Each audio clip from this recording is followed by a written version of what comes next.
I am not Audible. अब Audible है क्या? मैं म्यूट पे नहीं था बट शायद मेरा हेडफोन काम नहीं कर रहा। ठीक है, तो what I was telling is के नए फंक्शंस पढ़ने हैं हमको, तो नए फंक्शंस पढ़ने के पहले हम लोग क्या करते हैं, थोड़ा सा एक क्वेश्चन पुराने फंक्शन का कर लेते हैं और उसके बाद में फिर हम आगे नए फंक्शन साथ पढ़ते हैं। Inverse trigonometric functions, greatest integer और फ्रैक्शनल पार्ट ऑफ फंक्शन, ये अभी हमारे टारगेट है ना, इस क्लास में। और अगर इस क्लास में नहीं हुए तो नेक्स्ट क्लास में। उसके पहले ये क्वेश्चन, सबसे पहले अगर इसकी डोमेन की बात करूँ तो यहाँ कितनी चीजों का लॉग लेके रखा हुआ है ना। आपको सबसे पहले फंडा वही है, बेसिक है, लॉग पे ही काम करना है। तो आपका फंडा ये होगा सबसे पहले कि भाई ये वाला जो लॉग है ये पॉजिटिव होना चाहिए, ये भी पॉजिटिव होना चाहिए, और भाई साहब ये भी पॉजिटिव होना चाहिए। ये तीनों चीज पॉजिटिव होना चाहिए जब ये क्वेश्चन डिफाइन होता है। मतलब जो पहला केस है that is definitely 18x minus x square minus 77 must be greater than 0.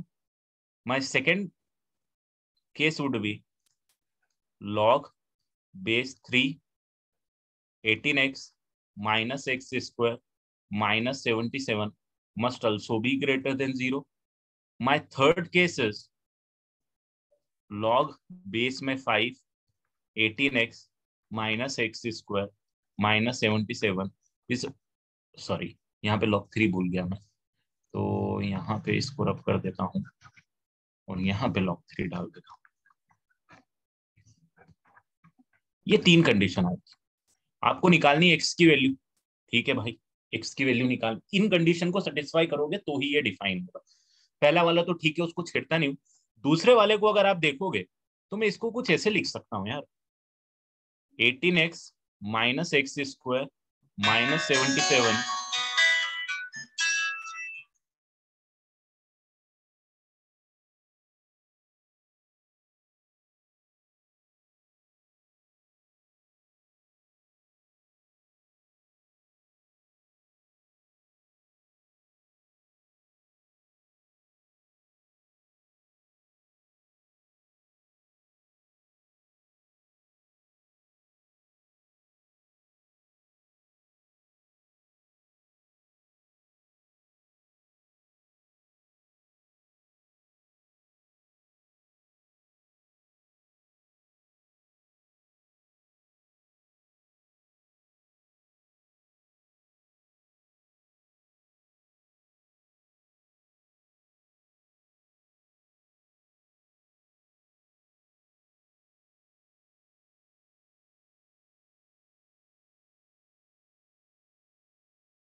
चलो, एम आई ऑडिबल ना?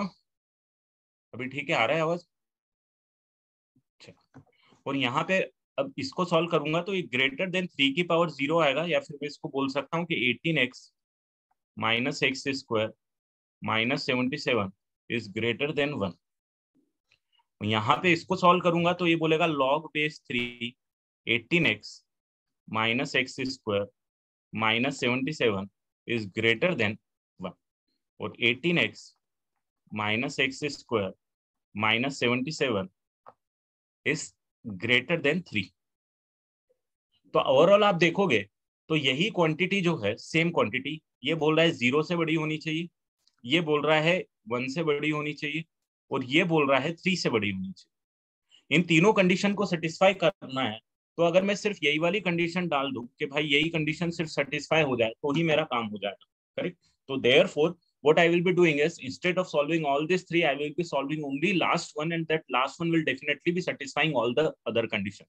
So मेरे को मेहनत करने की इतनी जरूरत नहीं। ठीक है, तो ओवरऑल फाइनल कंक्लूजन जो मेरा आएगा वो आएगा मेरे पास 18x minus x square -77 greater than 3। अच्छा greater than 5, sorry my mistake. Greater than 5 थोड़ी, 5 की पावर 0 1 आ गया, और बिल्कुल यही आएगा ना बेटा, 5 नहीं आएगा, ग्रेटर देन 3 ही आएगा। सही है ये। तो -x² + 18x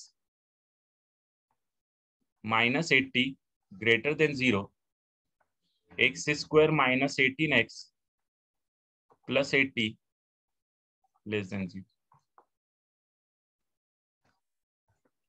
और इसको मैं करूंगा तो x - 8,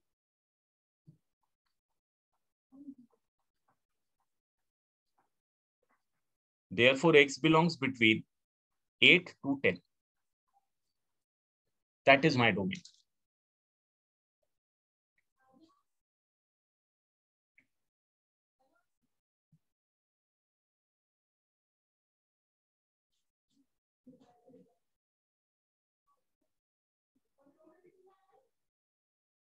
नहीं, log 4 तो कहाँ है बेटा?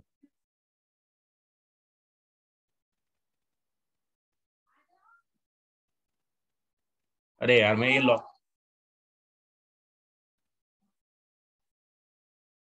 ये एक सेकेंड, हाँ मैंने कुछ मिस किया है क्या? इसको लिख दिया है, इसको पूरे को लिख दिया है, इसको पूरे को लिख दिया, तो ठीक है ना?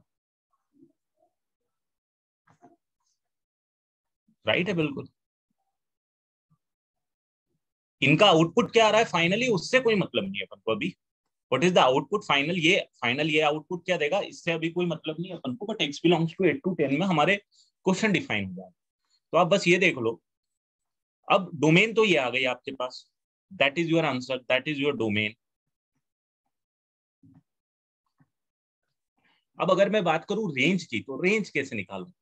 तो रेंज मेरे पास सिंपल कॉन्सेप्ट ये आएगा कि 18x - x² - 77 definitely greater than 3 आ रहा है, ठीक है? इसका लॉग लूंगा और बेस में 3 लूंगा।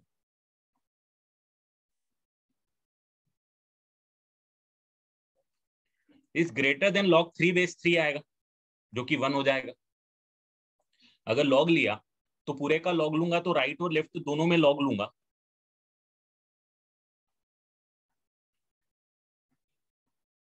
अब मैं वापस लॉग लूंगा,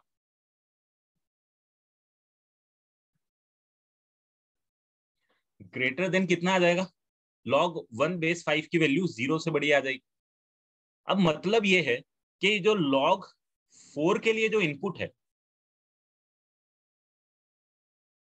ये जो इनपुट है, जो कि डेफिनेटली ये है, ये ये ये 0 से बड़ा, और अगर 0 से बड़ा है तो भाई ये वाला फंक्शन आउटपुट क्या देगा, ये तो पूरा ही आउटपुट देगा, -∞ to +∞, all the real values देगा। तो जो रेंज है वो आपके पास ये आने वाली,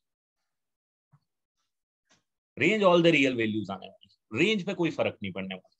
और वैसे भी आपको ये समझ में आ ही रहा होगा कि जब मैंने कंडीशन डाली यहाँ पे, ये जो मैंने मार्क करके रखा हुआ है, ये अगर 0 से बड़ा है तो लॉग के लिए जो सबसे बाहर वाला लॉग है उसके लिए इनपुट 0 से इंफिनिटी तक आ रहा है, और 0 से इंफिनिटी अगर इनपुट आ रहा है,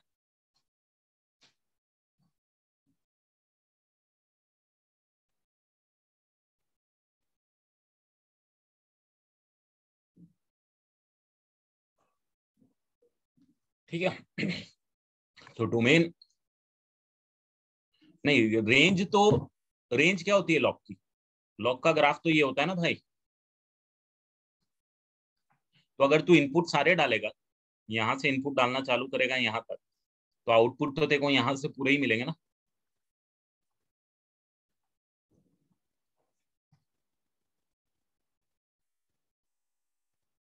क्योंकि ये वाला जो इनपुट है, ये कहां से कहां तक है, ये 0 से इंफिनिटी है।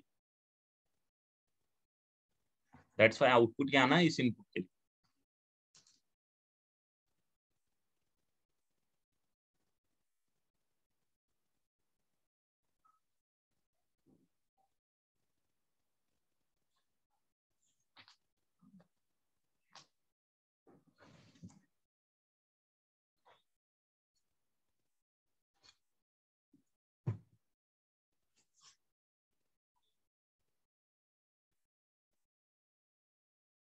इट डजंट मैटर, वो 18x ही है। खैर वो मैटर नहीं करेगा अभी अपन, ये 18x ही।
चलो बढ़ जाऊं आगे। अब स्टार्ट करते हैं इनवर्स फंक्शन। थोड़ा सा इनवर्स फंक्शन में मैं आपको एक बेसिक आइडिया देता हूँ। ट्रिग्नोमेट्रिक इनवर्स फंक्शन में पढ़ाऊंगा अभी। आप क्या पढ़ाऊंगा? Trigo inverse function.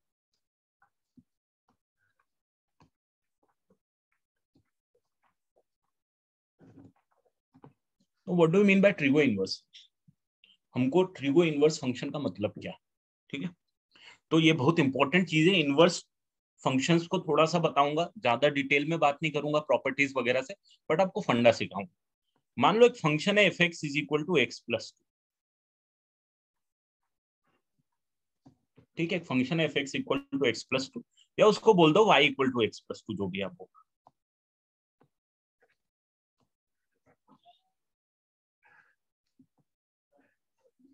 अब मान लो x की वैल्यू 0 डालते हो तो आउटपुट कितना आना है? 2। x की वैल्यू 1 डालते हो तो आउटपुट कितना आना है? 3। x की वैल्यू 2 डालते हो तो आउटपुट कितना आने वाला है? 4।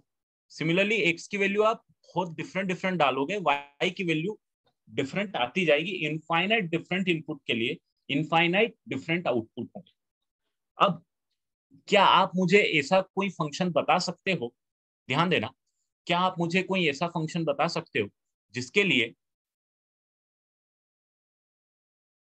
आउटपुट ये हो जाए? मतलब यहाँ पे कुछ ऐसा ये हो जाए कि यहाँ पे ये तो इनपुट है और ये आउटपुट है। आप कोई मुझे ऐसा फंक्शन बता सकते हो क्या जिसके लिए इनपुट और आउटपुट एक्सचेंज हो जाए?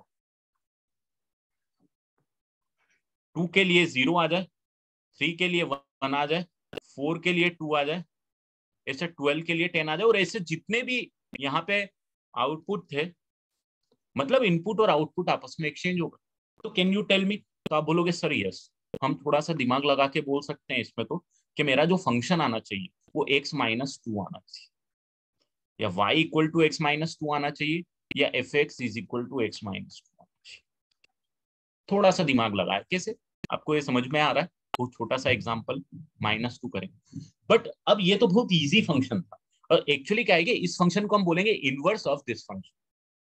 इसको मैं नाम दे देता हूं सपोज gx, ठीक है? और इस gx को मैं रिप्रेजेंट करता हूं इससे, f inverse of x। This is what, f की पावर -1 नहीं है, this is inverse function of f, inverse function of x।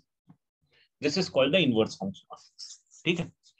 अब इस फंक्शन को निकालना का एक तरीका होता है, बट इनवर्स फंक्शन का फंडा आपको ये समझ में आ गया कि इस तरीके से निकालते हैं। अब इसमें एक और बात, एक और इंपॉर्टेंट छोटी सी चीज मैं बताऊंगा। बेसिक बता रहा हूं अभी इनवर्स फंक्शन का, एकदम बिल्कुल भी थोड़ी प्रॉपर्टीज या कॉम्प्लिकेशंस में बिल्कुल नहीं जा रहा हूं। मान लो एक फंक्शन है f,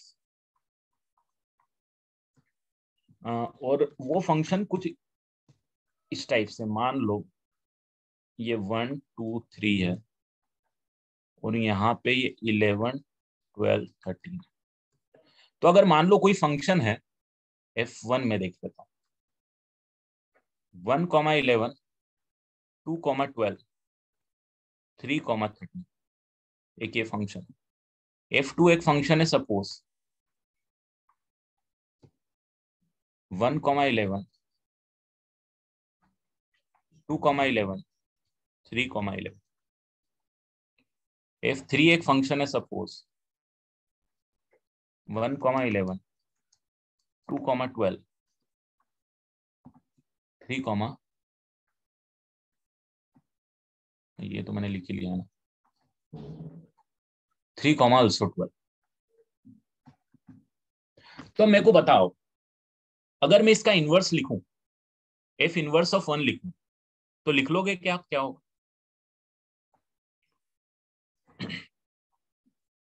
आप बोलोगे सर इसका f इनवर्स आएगा 11 का 1, 12 का 2, 13 का 3, correct.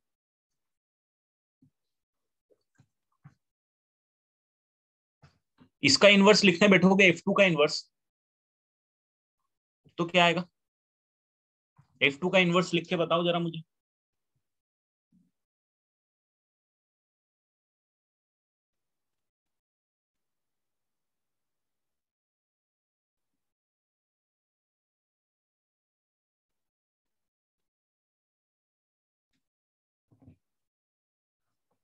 Not possible.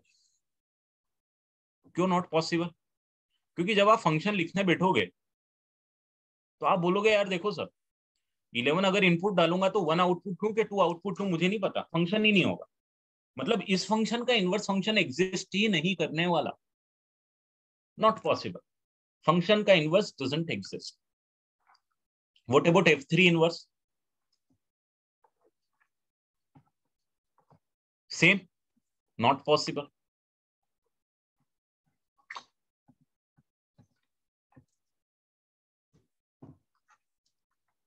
Not possible. अब मान लो अगर मैं यहां पे इसी केस में थोड़ा सा ये कर देता कि यहाँ पे इनपुट 1 2 3 है और यहाँ पे इनपुट 11 12 13 और 14, ठीक है।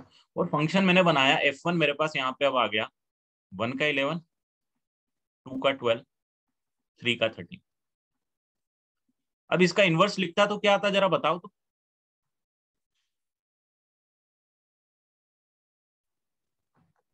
इसका इनवर्स क्या होता? इसका इनवर्स यहाँ पे क्या होता?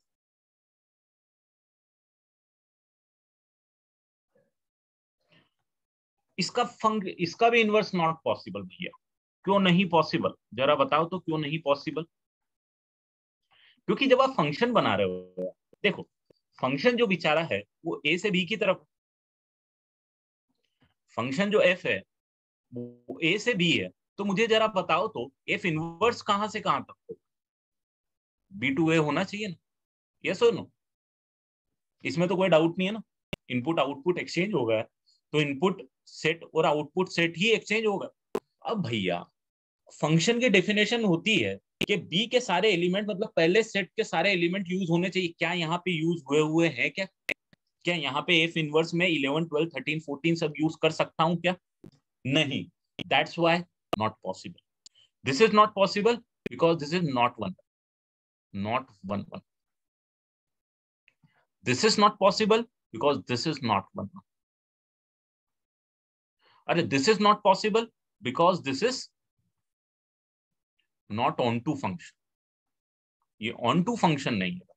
तो inverse is possible only when the function is 1 1, only when function is 1 1 onto. तो inverse is only possible when the function is 1 1 on. तो ये लिख लो, inverse only possible, inverse of any function is possible. या मैं next line में लिख देता हूं, इसको नोट कर लो आप।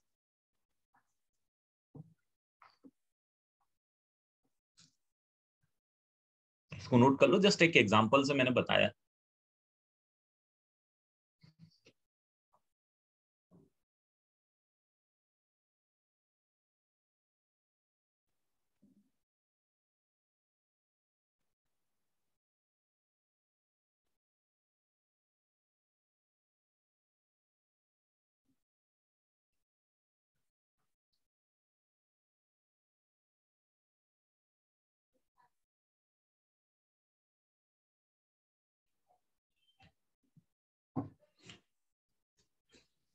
ठीक है, तो यहाँ पे आप लिख लो कि अगर कोई फंक्शन है, मान लो function F X, function F है from A to B, then F inverse will be from B to A, and inverse is only possible और function is invertible, function is invertible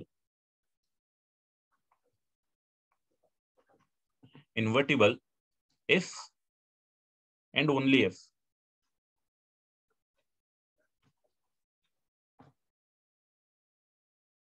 function is bijective function. मैंने आपको bijective बताते हुए बताया था कि बहुत बड़ी चीज है भाई, ये जो बाइजेक्टिव फंक्शन है ये बहुत इंपॉर्टेंट रोल प्ले करने वाला है। वो रोल यही कि बाइजेक्टिव फंक्शन होता है।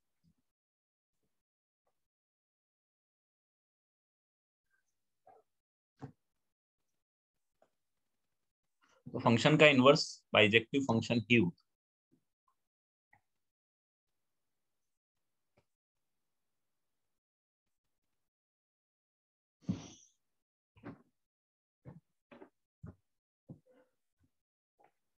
तो सो दैट इनपुट और आउटपुट क्या होते हैं, थोड़े से इसमें मैनेज हो जाए। क्लियर है इतना? बढ़ जाऊंगा और थोड़ा आप देखोगे ना, जैसे फंक्शन होता है F x is equal to log x,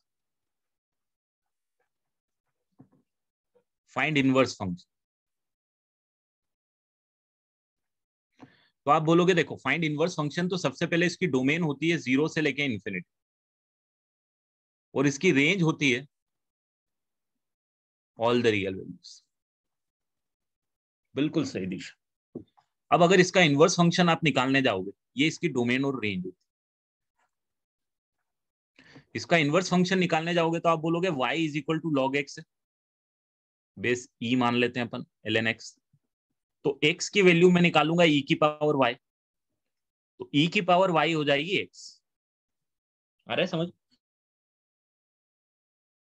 थे तो y की वैल्यू मिलती थी ना हमको, x की वैल्यू डालते थे तो y की वैल्यू मिलती थी, फंक्शन होता। अब y की वैल्यू डालूंगा तो x की वैल्यू मिलेगी, तो मेरा ये वाला जो फंक्शन, ये मेरे पास इनवर्स फंक्शन हो जाएगा इस केस। आ रहा है क्या समझ? ये वाला जो फंक्शन है ये मेरे पास इनवर्स हो जाएगा। होना भी चाहिए, सिंपल सा फंडा। जब x की वैल्यू पुट करता था तो y की वैल्यू मिलती थी, अब y की वैल्यू पुट करूंगा तो x की वैल्यू पुट करूंगा। जैसे अगर x is equal to e put करता था तो y इक्वल टू 1 मिलता है, जब y इक्वल टू 1 पुट करूंगा तो x इज इक्वल टू ई मिल जाएगा मेरे को, क्योंकि आपस में सिर्फ वही तो चेंज किया है मैंने दिखने का तरीका। तो देयरफॉर जब मैं एफ इनवर्स एक्स लिखूंगा तो मैं क्या लिखूंगा भैया, इसमें वेरिएबल कौन सा यूज कर रहा हूं मैं, यहाँ पे ध्यान देना, कंफ्यूज मत होना। एक्स यूज कर रहा हूं तो एक्स यूज कर रहा हूं, तो जब वेरिएबल एक्स यूज कर रहा हूं तो ई की पावर एक्स लिखूंगा इनवर्स फंक्शन, राइट। ई की पावर एक्स, और इसकी डोमेन और रेंज भी आप देखोगे तो भाई साहब कितनी आएगी, ये तो आपको पता ही है बहुत फेमस के इसकी domain all the real values होती है और रेंज इसकी 0 से इंफिनिटी होती है। बिल्कुल देखो यहाँ, तो log x एंड e की power x are inverse of each other. ये जस्ट एक एग्जांपल। अब मैं ट्रिग्नोमेट्रिक इनवर्स में घुस जाऊंगा, इनवर्स फंक्शन के डिटेल में और बात करेंगे, बट थोड़े बाद में बात करेंगे।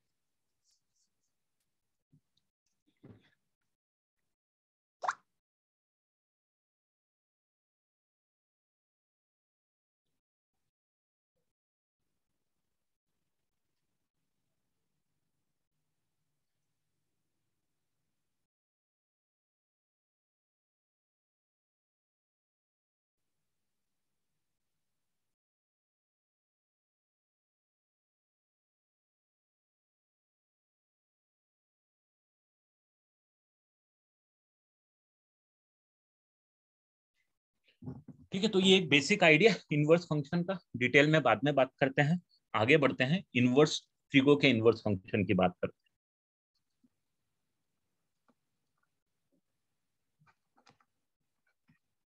हैं। इनवर्स ट्रिगो में क्या होने वाला है, देखो इनवर्स ट्रिग्नोमेट्रिक फंक्शंस में क्या होने वाला है। इनवर्स ट्रिग्नोमेट्रिक फंक्शन में ये होने वाला है, मान लो कोई फंक्शन है आपके पास F x is equal to sine x.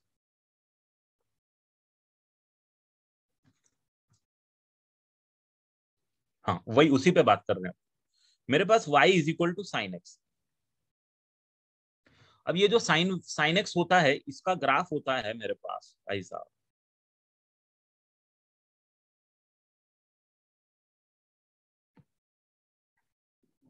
ये फंक्शन होता है।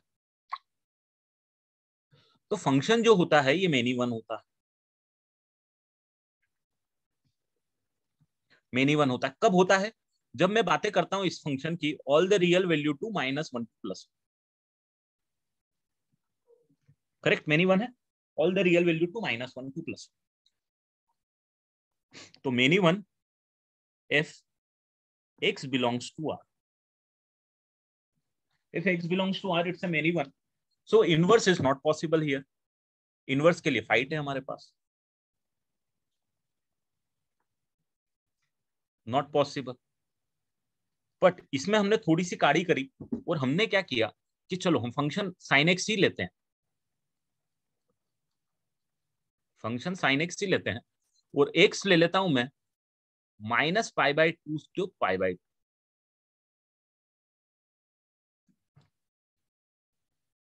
-π/2 टू π/2। अब मैं जब साइन का ग्राफ बनाने की कोशिश करता हूं तो मैं देखता हूं यार ये यहाँ पे ये जाएगा, यहाँ पे ये आएगा।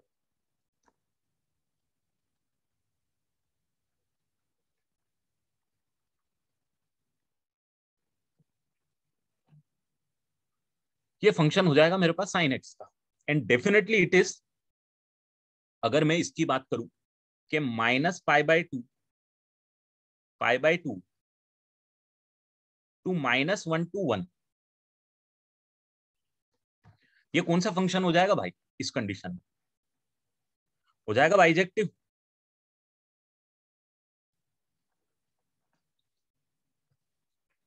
हो जाएगा बाइजेक्टिव। अब इनवर्स पॉसिबल,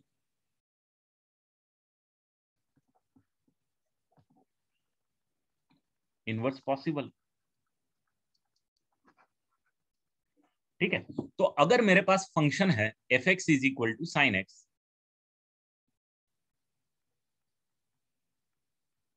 या y is equal to sine X, under the condition x belongs to -π/2 to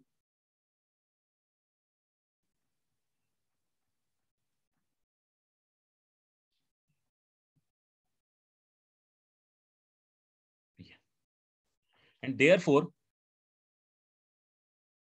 यहाँ पे इनवर्स फंक्शन निकालूंगा तो मैं इसको ऐसे लिख देता हूं, sine inverse y is equal to x. ये पावर -1 नहीं है, ये अगेन इनवर्स को पढ़ रहा हूं।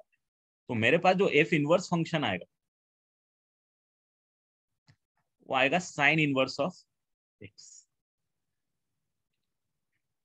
एफ इनवर्स फंक्शन आएगा वो साइन इनवर्स ऑफ एक्स आएगा, मतलब इसका जो इनवर्स आएगा वो ये होगा, which is this. So if the function is sin x, then the inverse of that function is sin inverse x, and the domain and range of this function is -1 to +1,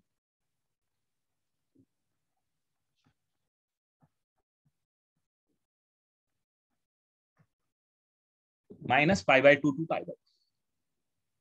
देखो एक और चीज ध्यान रखना कि जरूरी नहीं है कि -π/2 to π/2 ही लें, हम π/2 to 3π/2 भी ले सकते हैं, हम 3π/2 to 5π/2 भी ले सकते हैं, है ना। ऐसा जरूरी नहीं है यही है, बट ये प्रिंसिपल वैल्यू बोलते हैं हम लोग इसको। क्या बोलते हैं हम लोग? प्रिंसिपल वैल्यूज बोलते हैं। तो हम स्टैंडर्ड यही लेके चलेंगे हमेशा, ठीक है। अब जरा मुझे जल्दी से एक दो क्वेश्चन लिख रहा हूं, बगल में उनके आंसर बता देना। साइन इनवर्स हाफ की वैल्यू बता दो, साइन इनवर्स -√3/2 की वैल्यू बता दो, साइन इनवर्स -1 की वैल्यू बता दो। ये तीन वैल्यू बता सकते हो क्या आप जल्दी से?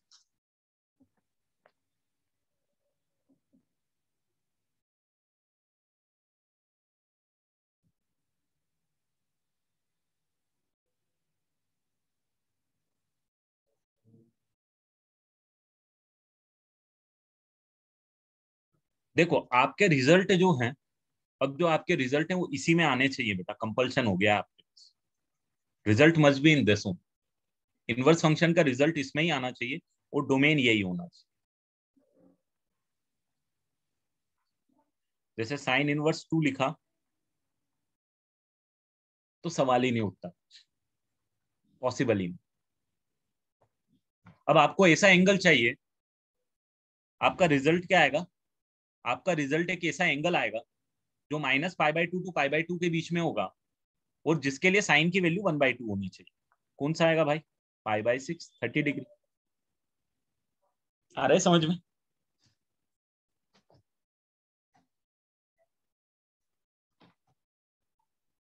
या चलो नेक्स्ट पेज पे करते हैं अपन, तो मैं थोड़ा डिटेल भी बता देता हूँ। साइन इनवर्स 1/2,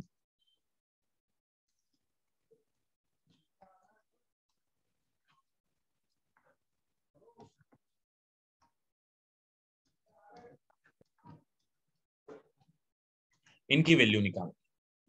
तो सबसे पहले मेरे को बताओ, क्या इनका रिजल्ट एक एंगल होगा?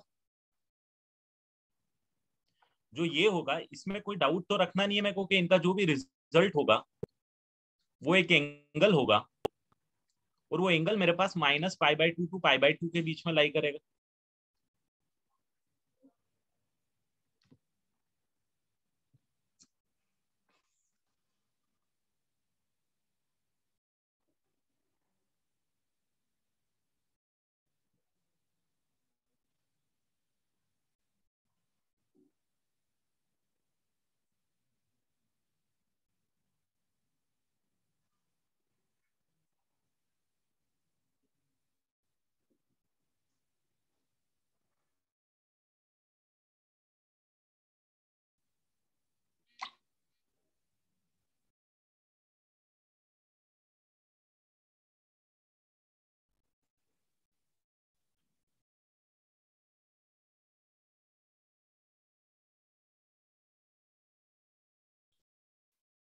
ठीक है, तो आप मेरे को अगर इसका आंसर थीटा आएगा, अगर इसका आंसर थीटा है, तो आप इस तरीके से सॉल्व करोगे कि साइन थीटा एक ऐसा, theta sine theta equal to 1/2 होना चाहिए, और थीटा जो है वो -π/2 से +π/2 के बीच में लाई करना चाहिए।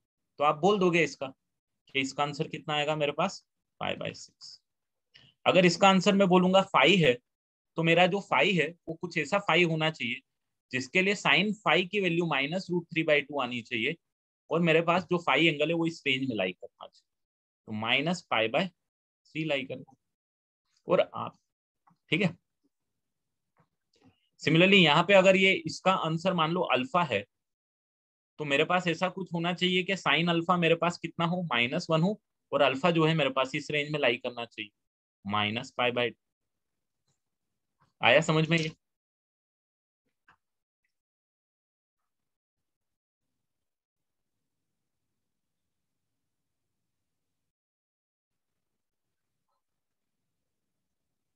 मैं अगेन इतना ज्यादा नहीं बताऊंगा इनके बारे में, बेसिक बेसिक के कहीं अगर आएगा तो आप अप्लाई कर पाओ बेसिक चीज। ये समझ में आ गया आपको पूरा, किस तरीके से अपन को रेंज को यूज करना।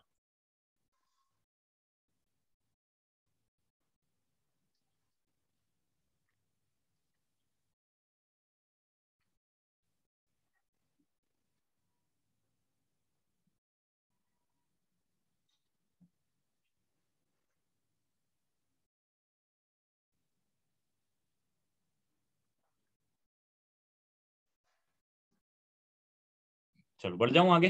तो अब ऐसे सिर्फ साइन इनवर्स नहीं है बेटा, ऐसे आपके पास फंक्शन जो है वो साइन इनवर्स तो है, ये जो आपने पढ़ लिया, आपको यही कॉस इनवर्स के लिए भी आना है,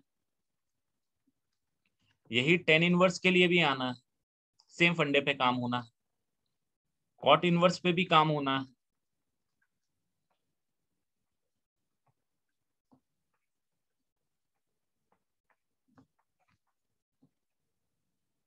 अब इसमें आपकी डोमेन लिख लो सबसे पहले आप लोग, कि डोमेन क्या होगी और रेंज क्या होगी।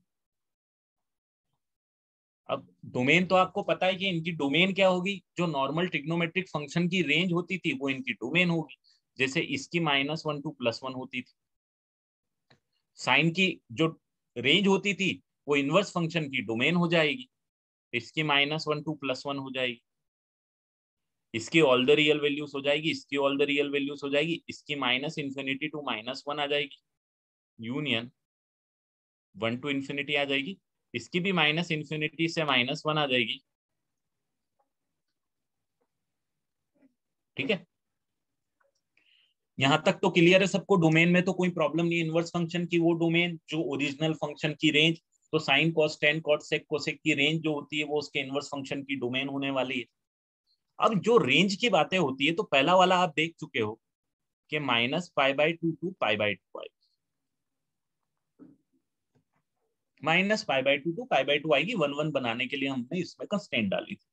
अब यही रीजन से हमने सारे ट्रिग्नोमेट्रिक रेशियो की रेंज को डिफाइन किया है, जिसमें से साइन इनवर्स का, टेन इनवर्स का और कॉसेक इनवर्स का फर्स्ट एंड फोर्थ क्वाड्रेंट आएगा। जैसे ये भी अगर आप देखोगे जो मैंने लिखा हुआ है साइन इनवर्स का, this is which quadrant, this is first and fourth quadrant. तो अगर ये सिस्टम में बनाता हूं तो मेरे पास first quadrant and fourth quadrant, बोले तो -π/2 से π/2 के बीच में ये वाले सारे एकदम, कौन से, ये वाले। ठीक है, तो 10 का भी मेरे को लिखना है तो मैं बोलूंगा -π/2 टू π/2 ही लिखना है मुझे, फर्स्ट एंड फोर्थ क्वाड्रेंट। याद रखने का तरीका, दोनों को इंक्लूड नहीं करना है यहाँ। क्यों नहीं करना है आपको पता है, क्योंकि π/2 और -π/2 पे टेन थीटा डिफाइन ही नहीं होता, बाकी हमेशा डिफाइन है, बट 90 डिग्री और -90 डिग्री पे डिफाइन नहीं होता है, तो इसीलिए यहाँ पे ओपन ब्रैकेट। अब जरा मुझे बताओ तो, अगर यही टू π/2 कोसेक इनवर्स लिखना है तो मेरा आंसर क्या आना चाहिए, मेरी रेंज क्या आना चाहिए? -π/2 π/2 के बीच में क्या दोनों इंक्लूड करना चाहिए या नहीं इंक्लूड करना चाहिए, या किसी को एक्सक्लूड करना है तो किसको करना पड़ेगा? फंडा वो कि जिससे मैंने यहाँ -π/2 और π/2 को एलिमिनेट किया, क्योंकि 10 डिफाइन नहीं होता था, इसीलिए पॉसिबल ही नहीं है। तो कोसेक कब डिफाइन नहीं होता है -π/2 से π/2 के बीच, वो एंगल आपको ओमिट करना है, रेस्ट सारे इंक्लूड कर देना। तो आप लिखोगे -π/2 टू π/2 लिख दो आप, कोई दिक्कत नहीं। π/2 -π/2 पे डिफाइन है, बट 0 पे डिफाइन नहीं है, तो that is your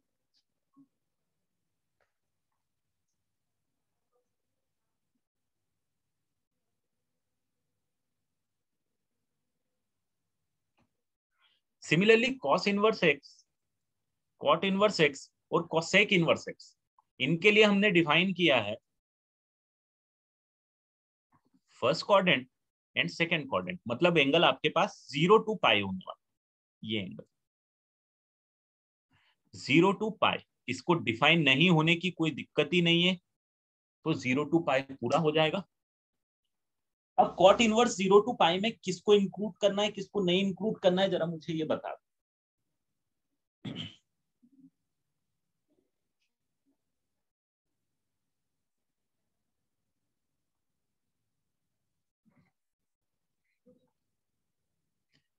exclude 0 and pi, 0 and pi पे डिफाइन नहीं होता है तो इनको एक्सक्लूड करना है।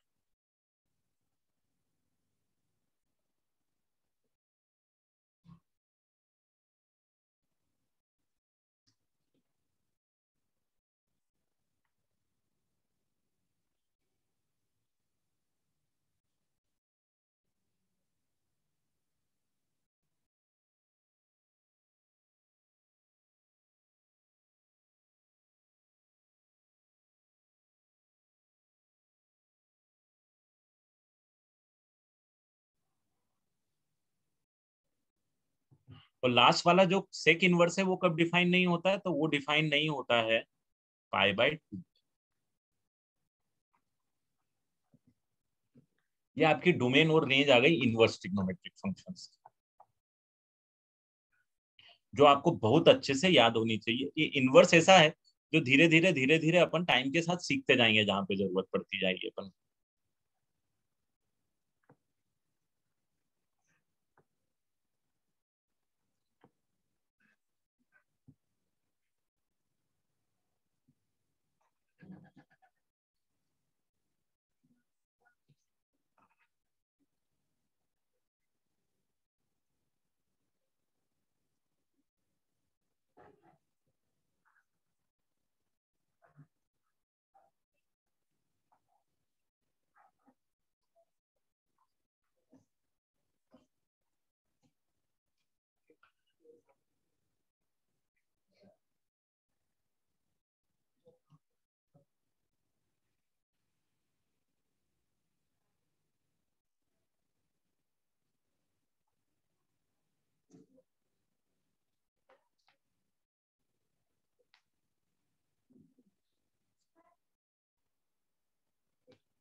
ठीक है, बढ़ जाए आगे।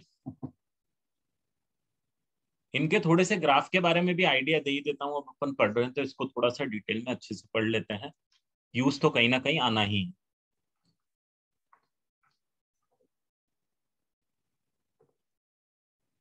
ताकि अपन को आइडिया रहे, रेंज डोमेन ग्राफ के बारे में हमको आइडिया रहे। अब जैसे साइन इनवर्स एक्स का ग्राफ में बना, तो एक्स मेरे पास कहां से कहां तक होगा भैया? -1 to +1 होगा। और वाई मेरे पास कहां से कहां तक होगा? वाई मेरे पास होगा -π/2 π/2। तो जब मैं इसका ग्राफ बनाऊंगा,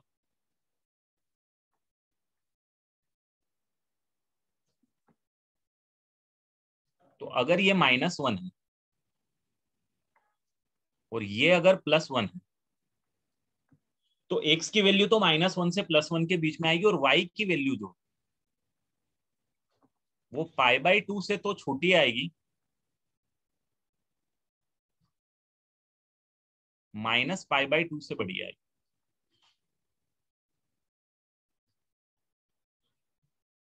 ठीक है। अब एक रफ आइडिया के लिए मैं आपको एक थोड़ी सी रफ वैल्यूज भी निकाल के बता देता हूँ। साइन इनवर्स ऑफ 0 की वैल्यू कितनी आएगी, बता दो मेरे को। साइन इनवर्स ऑफ 1/2 की वैल्यू आपने निकाली थी। साइन इनवर्स √3/2 की वैल्यू निकाली थी। साइन इनवर्स 1 की वैल्यू, इनकी वैल्यू निकाल के बता दो, और फिर मुझे वैल्यू निकाल के बता दो साइन इनवर्स -1 की वैल्यू, साइन इनवर्स -½ की वैल्यू। बस ये दो वैल्यूज। तो ये आपको पता है साइन इनवर्स 0 की वैल्यू 0 आ जाएगी, 1/2 की π/6 आ जाएगी, इसकी π/3 आ जाएगी, मतलब बढ़ती हुई जा रही है। इसकी वैल्यू -π/2 आ जाएगी, इसकी वैल्यू -π/6 आ जाएगी। तो आप देखोगे तो सबसे पहली जो अच्छा ग्राफ आपका होगा उस पर सबसे पहले मैं गौर कर देता हूँ। इसके नीचे होगा, इस लाइन के नीचे होगा, इस लाइन के ऊपर होगा क्योंकि y की वैल्यू इससे ज्यादा ही आने वाली है, इस लाइन के लेफ्ट में होगा क्योंकि x की वैल्यू +1 से छोटी ही आने वाली है, और -1 जो x की वैल्यू है उसके राइट में ही हो। और 0 पे वैल्यू 0 आएगी, π/2 आएगी, और डेफिनेटली स्ट्रेट लाइन तो नहीं आएगी।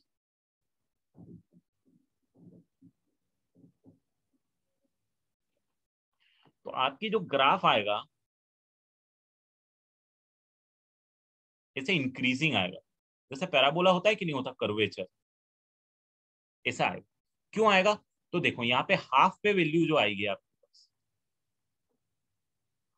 आधे पे जो वैल्यू आएगी वो इसकी 1/3 आएगी, π/2 की 1/3 आएगी। तो ग्राफ स्ट्रेट लाइन नहीं होगा, कर्वेचर होगा, जिसका मुंह ऊपर की तरफ, जैसे पैराबोला होता है कि नहीं होता, कॉनकेव अपवर्ड का ही। और इसका जो होगा वो ऐसा होगा।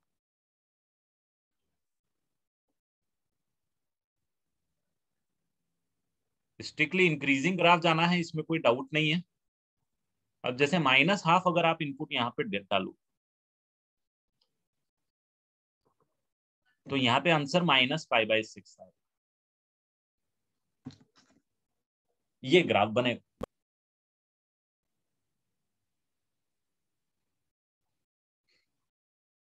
और आपको एक बहुत इंपॉर्टेंट चीज यहाँ पे बता दूं, जो साइन एक्स का ग्राफ होता है ना भाई,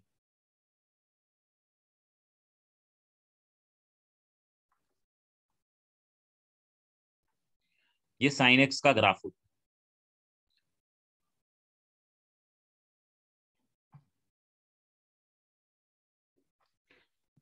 ये साइन एक्स का ग्राफ होता है। तो जो साइन इनवर्स का ग्राफ होता है ना, वो y = x में मिरर इमेज हो जाता है।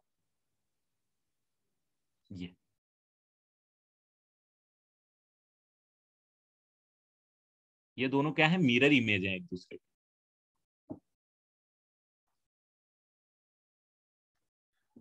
ये y = x जो लाइन है ना, उसमें मिरर इमेज आते हैं एक दूसरे के। ये जो साइन एक्स का ग्राफ है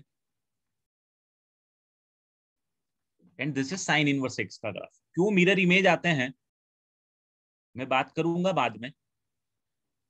आपको समझ में आना भी चाहिए कि y इक्वल टू एक्स में जब किसी भी पॉइंट का मिरर इमेज निकालते हैं तो किस तरीके से निकलते हैं, वो फंडे को कनेक्ट करते हैं।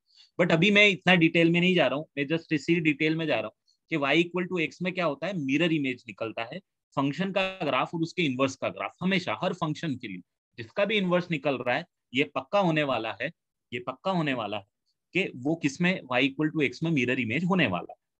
जैसे टेन इनवर्स एक्स का ग्राफ क्या होगा, टेन एक्स का मिरर इमेज होगा। कॉस इनवर्स एक्स का क्या ग्राफ होगा, कॉस एक्स का mirror image. Sec inverse x का सेक का मिरर इमेज होगा। ठीक है,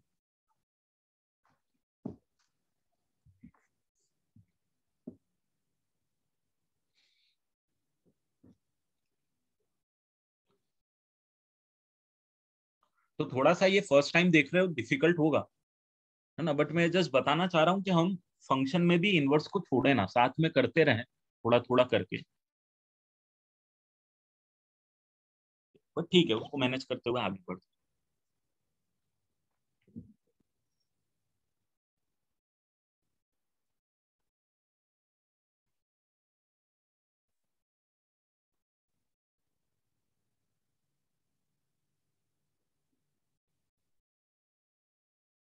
तो ये जो इंफॉर्मेशन है कि graph of A inverse function is mirror, इसके बारे में मैं वो डिटेल में बात करूंगा जब इनवर्स बता रहा हूँ, अभी बस शॉर्ट में बता रहा हूँ। Graph of inverse function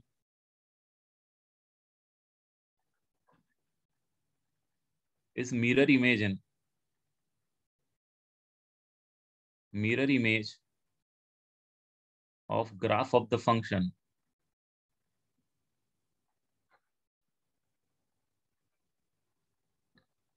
in y equal to x।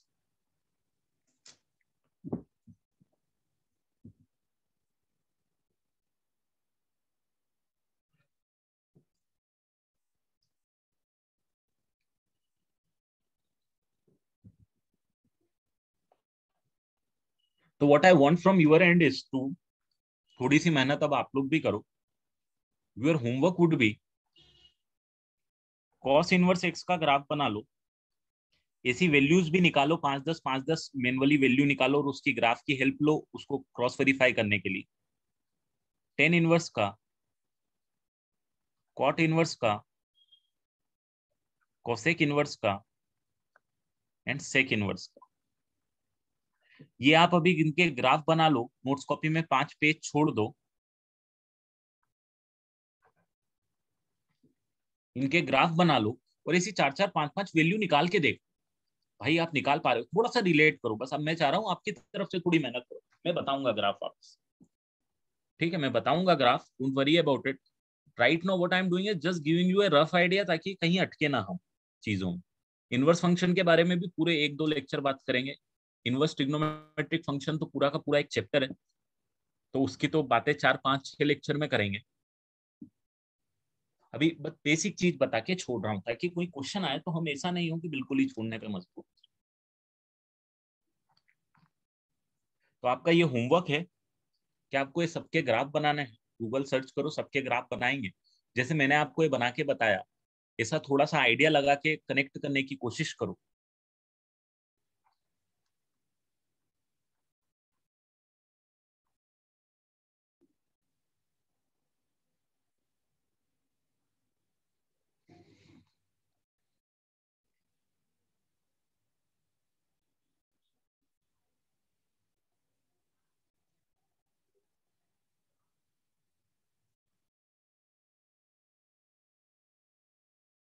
चलो बढ़ जाऊं आगे।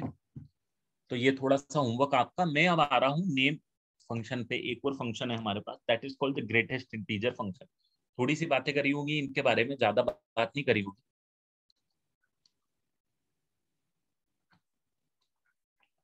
ग्रेटेस्ट इंटीजर फंक्शन इंपॉर्टेंट है, डिटेल में पढ़ेंगे इसको।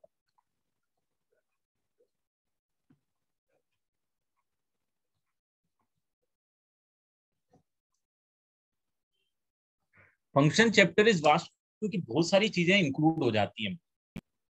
बहुत सारी चीजें इंक्लूड हो जाती हैं उसमें, है ना। तो हर एक चीज, सारे फंक्शंस हमको पढ़ने हैं यहीं। तो डेफिनेटली थोड़ा वास्ट चैप्टर है। Greatest integer function GIF।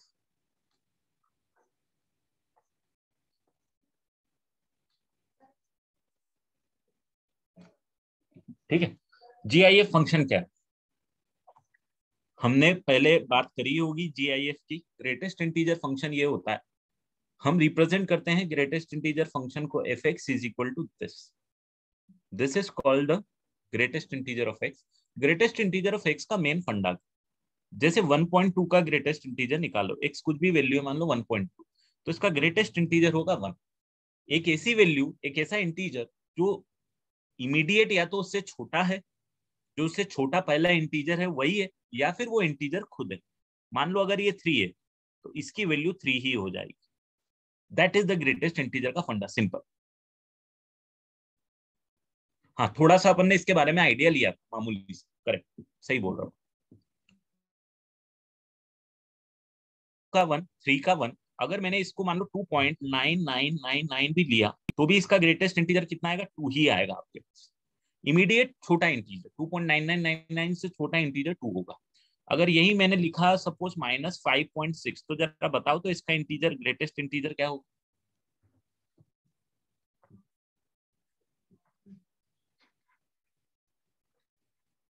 -5.6 से छोटा इंटीजर क्या होगा? नेगेटिव वैल्यू में कंफ्यूज मत होना, -5.6 से छोटा -6 हो, -5 मत लिखना, -5 -5.6 से बड़ा होता है। ठीक है, और सिमिलरली अगर मैंने लिखा -9, तो आपका आंसर आना चाहिए -9।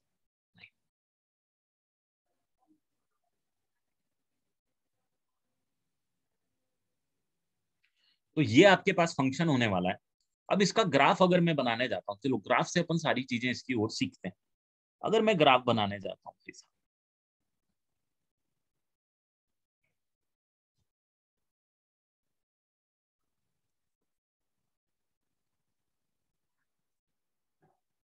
ये 1 है, ये 2 है, ये 3 है, ये 4 है, ये 5 है,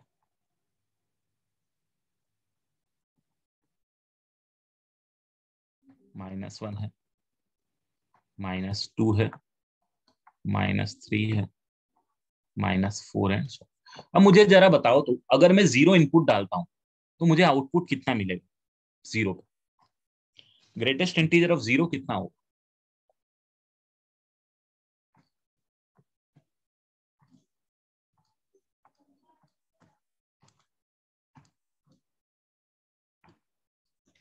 ग्रेटेस्ट इंटीजर ऑफ 0 होगा भाई साहब 0।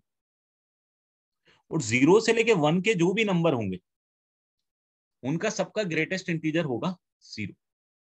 समझ में आ रहा है? 0.1, 0.2, 0.3, 0.99 तक जितने भी नंबर होंगे सबका इंटीजर होगा 0। और 1 पे ये वाला गोल लगेगा, और जैसे ही मैं 1 पे पहुंचूंगा, 1 पे मेरे को आउटपुट मिल जाएगा भाई साहब 1। 1 का ग्रेटेस्ट इंटीजर हो जाएगा 1। तो ये वाला साइन भी अब आप देखना, पहली बार इंट्रोड्यूस कर रहा हूं। डॉटेड सर्कल है, एक डार्क सर्कल है, एक नॉर्मल सर्कल है। डार्क सर्कल का मतलब ये है कि वो वैल्यू वहां पे इंक्लूड हो रही है। जैसे 1 पे 1 इंक्लूड हो रहा है, 0 इंक्लूड नहीं हो। ठीक है, तो अब जरा इसी बेसिस पे जरा मेरे को पूरा ग्राफ बना के बता दोगे क्या तुम?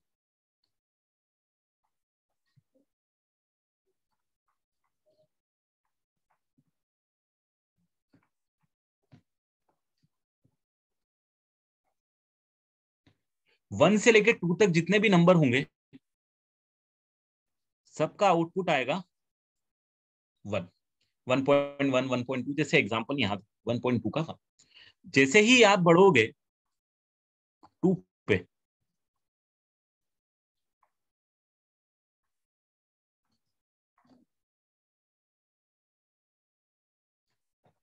आउटपुट आ जाएगा 2। 2 से लेके 3 के बीच में आपको आउटपुट हमेशा कितना मिलेगा? 2। और जैसे ही 3 पहुंचा आउटपुट भी हो जाएगा आपका 3। मतलब ये एक स्टेप्स की तरह, मतलब सीढ़ियों की तरह नजर आता हुआ है।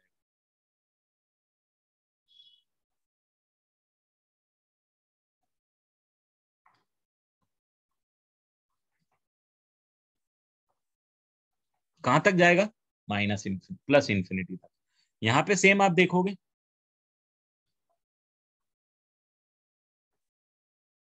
कंटिन्यू।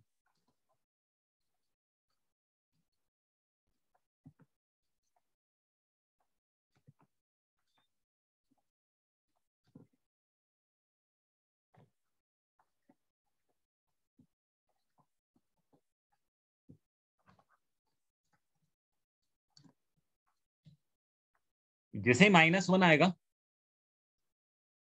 -1 से लेके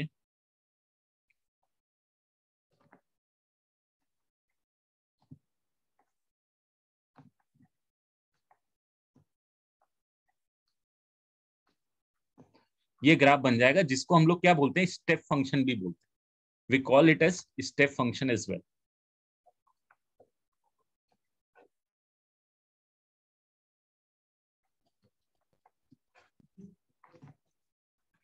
तो this is our graph of greatest integer function. एक सीढ़ियों की तरह दिखेगा, minus infinity to plus infinity. X की वैल्यू के बारे में बात करेंगे, जिसको हम डोमेन बोलते हैं। आप बोलते हो जो पुट करना है पुट कर दो सर, कोई दिक्कत नहीं।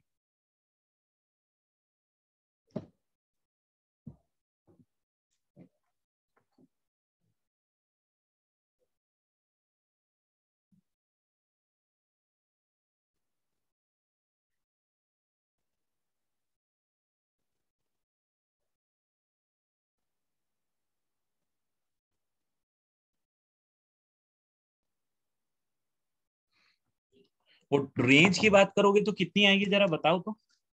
कि greatest integer of x belongs to only integers. Greatest integer of x belongs to only integer. या तो 0 आउटपुट है, या तो 1 आउटपुट है, या तो 2 है, या तो 3 है, या तो 4 है। मतलब जो आउटपुट्स हैं वो सारे के सारे क्या हैं आपके पास, इंटीजर्स हैं। जैसे कि यहाँ पे आप देखोगे, सिर्फ ये आउटपुट, फिर ये आउटपुट, फिर ये आउटपुट, फिर ये आउटपुट है, ये आउटपुट है, ये आउटपुट है, ये आउटपुट है। सिर्फ इंटीजर ही आउटपुट आएंगे ग्राफ।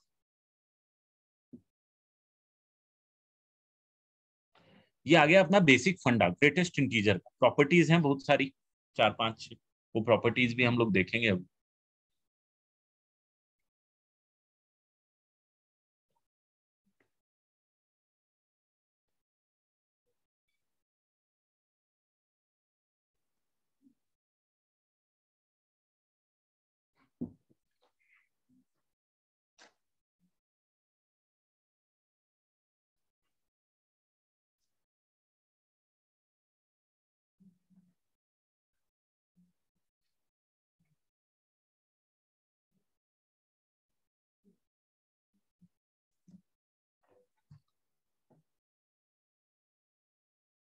डिफरेंट सर्कल का मतलब ये है, जैसे ये वाला सर्कल जो है ना बेटा, यहाँ पे देखो, ये वाला सर्कल, ये वाला सर्कल, ये वाला सर्कल वो वैल्यू को इंक्लूड करने के लिए नहीं बोलता है।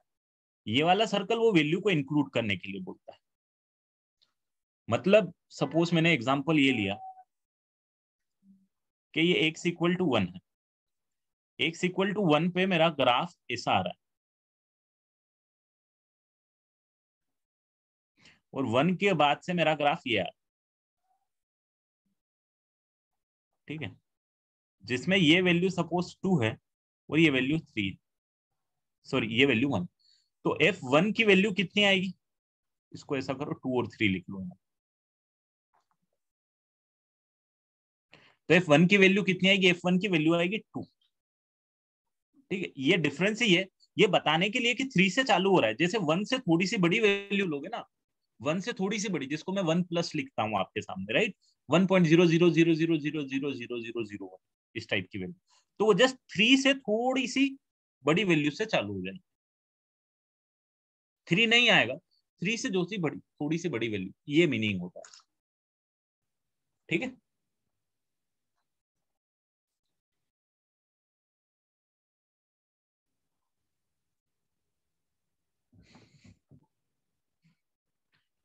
बढ़ जाऊं आगे।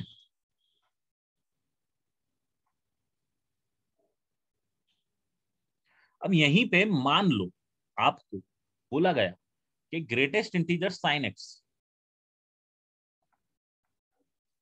X belongs to, suppose graph बना दो 0 से लेके पाई तक, 0 से लेके 2 पाई तक। तो ये थोड़ी दुनिया अपने लिए हो जाएगी चैलेंजिंग, बट हम कैसे करेंगे? हम बोलेंगे चलो भाई साइन एक्स को बनाते हैं। ये मेरा होता है साइन एक्स,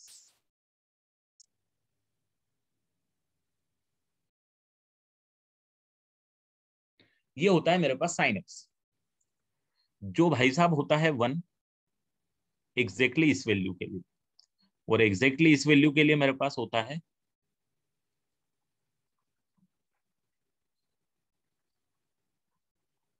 माइनस।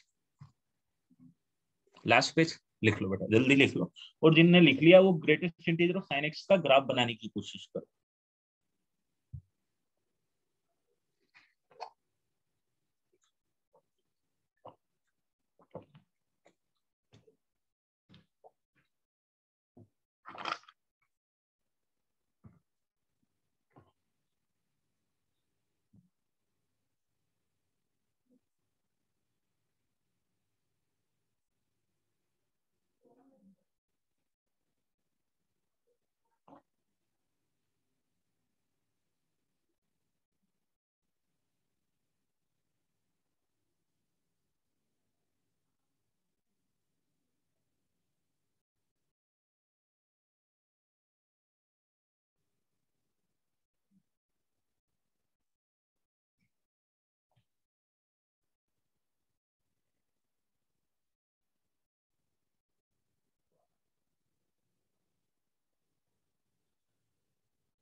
चलो डन।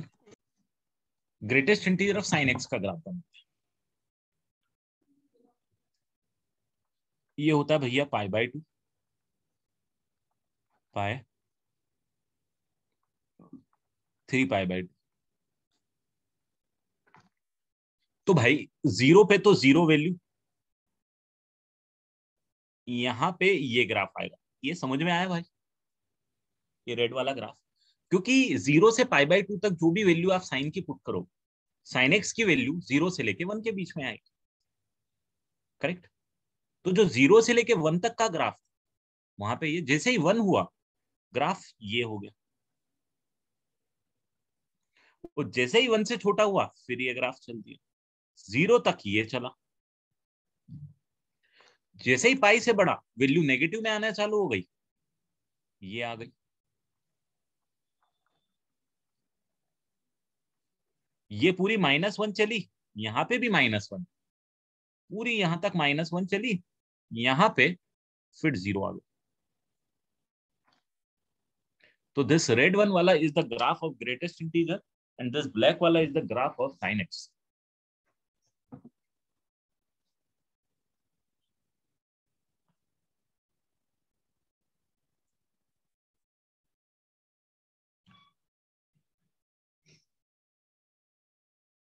आया फंडा समझ में? सिंपल है कि जब यहां वाली वैल्यू रहेगी तो ग्राफ क्या होगा आपके पास? ग्रेटेस्ट इंटीजर की वैल्यू 0। जब ये वाली वैल्यू रहेगी तो 1 रहेगी, जब ये वाली वैल्यू रहेगी तो -1 रहेगी, और इनफैक्ट हमेशा ये वाली जो वैल्यू रहेगी, ये वाली, इन पे सब पे -1 रहेगी टिल माइनस। तो यहाँ ग्राफ जब भी यहाँ पे आ रहा है उसके करस्पॉन्डिंग माइनस, और जब भी ग्राफ 0 पे आ रहा है तो डेफिनेटली 0। चलो एक और प्रैक्टिस के लिए दे रहा हूँ, छोटा सा ही ग्राफ दे रहा हूँ। एक्स स्क्वायर का greatest integer of X square का ग्राफ बना दो, और एक्स ले लो, अब सपोज तुम लोग ले लो 0 से लेके 2 तक ले लो, 0 से लेके 2 तक एक्स स्क्वायर का ग्राफ बना दो, greatest integer of X square का ग्राफ बना। तो पहले एक्स स्क्वायर का ग्राफ बना लो, उस पे देखो ग्रेटेस्ट इंटीजर कैसे ड्रॉ करना है। जैसे मैंने साइन एक्स से साइन एक्स के ग्रेटेस्ट इंटीजर का ग्राफ बना दिया।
तो सबसे पहले क्या करेंगे, हम एक्स स्क्वायर का ग्राफ बना लेते हैं।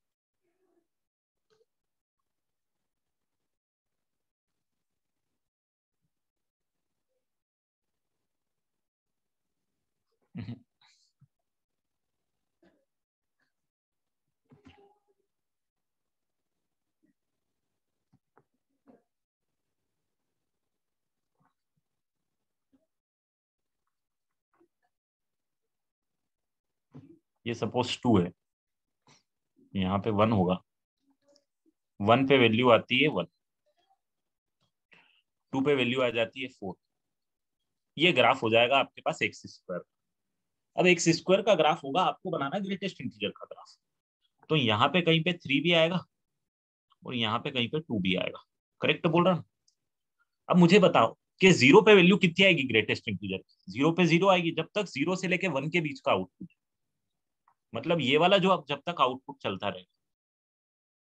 यहाँ पे आपके जो ग्राफ बनेगा ग्रेटेस्ट इंटीजर का, वो जीरो पे बनता रहेगा। यहाँ जैसे ही 1 आया, ये ग्राफ बन जाएगा। कब तक जाएगा, कब तक जाएगा जरा आप बताओ? जब तक ये यहाँ पे 2 अचीव नहीं कर लेता।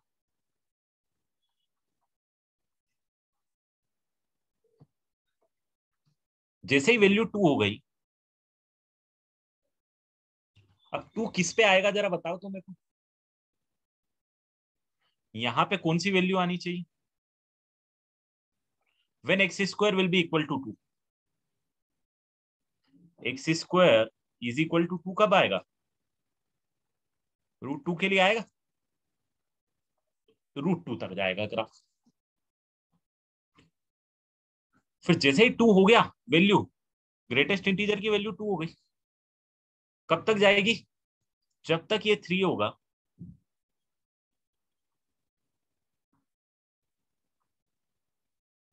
और ये वाली वैल्यू क्या होगी भाई?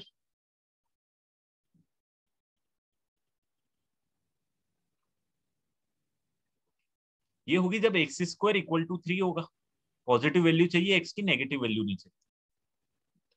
ये होगा √3। तो √3 तक,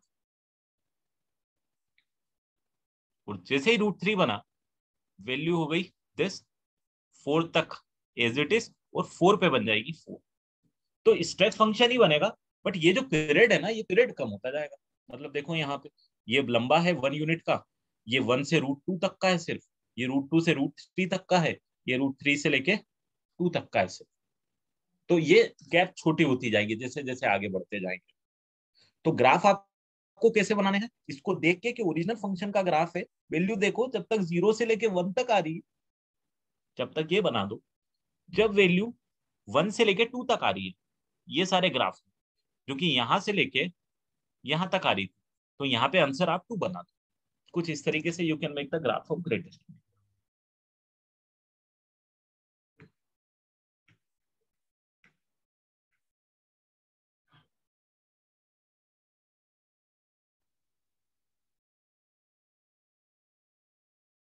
क्लियर हुआ ग्रेटेस्ट इंटीजर का ये ग्राफ भी?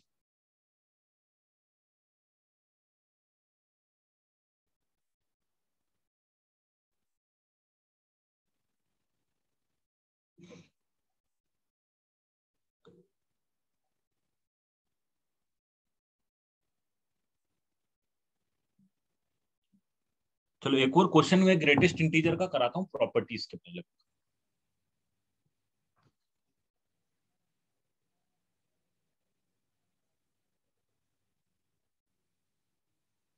चलो इस पे एक क्वेश्चन मैं आपको प्रैक्टिकल क्वेश्चन करके बताता हूँ कैसे क्वेश्चन है जो आपको क्लियरिटी देते हैं। अरे यार एक second.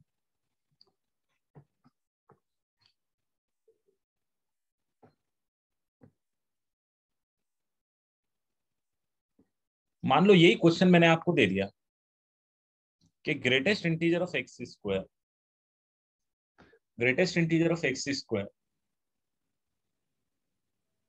Is greater then x.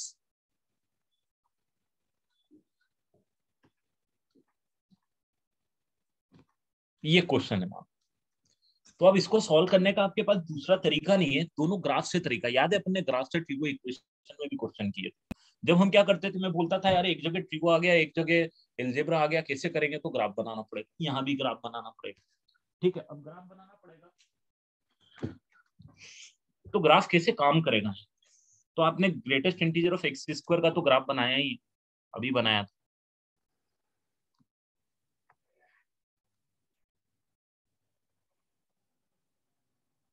ये था।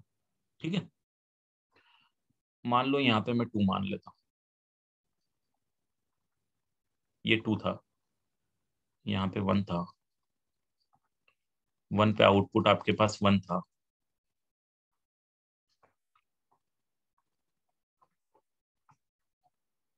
2 पे आउटपुट 4 था, बीच में 3 था, बीच में 2 था, ये था अपना ग्रेटेस्ट इंटीजर का जो ग्राफ था वो ऐसा।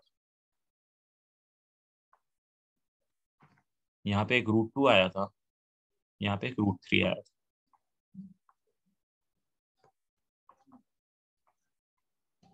√3 पे वैल्यू आपके पास कितनी आ गई थी? 2। एंड √3 पे आपके पास जो वैल्यू थी वो आ जाई थी 3। हमको x की वैल्यू निकालनी है ना, बट हमको इस इक्वेशन को सॉल्व करना। Greatest integer of X square is greater then x when x is lying between 0 to 2।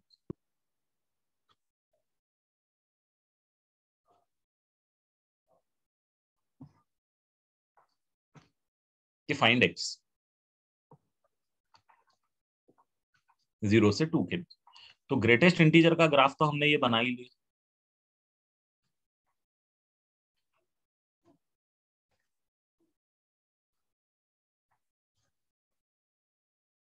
ये 0 से लेके 2 के बीच। अब यही अगर मैं y इक्वल टू एक्स का ग्राफ बनाता हूं, मैंने अभी तक किसका ग्राफ बना लिया? इसका ग्राफ बना लिया। अब मैं इसका बनाता हूँ, एक्स का ग्राफ बनाऊंगा तो एक्स का ग्राफ डेफिनेटली 0 पे तो 0 देगा ही देगा, यहां से पास होगा। 1 पे 1 देगा, एक स्ट्रेट लाइन आएगी, करेक्ट आएगी। और ये स्ट्रेट लाइन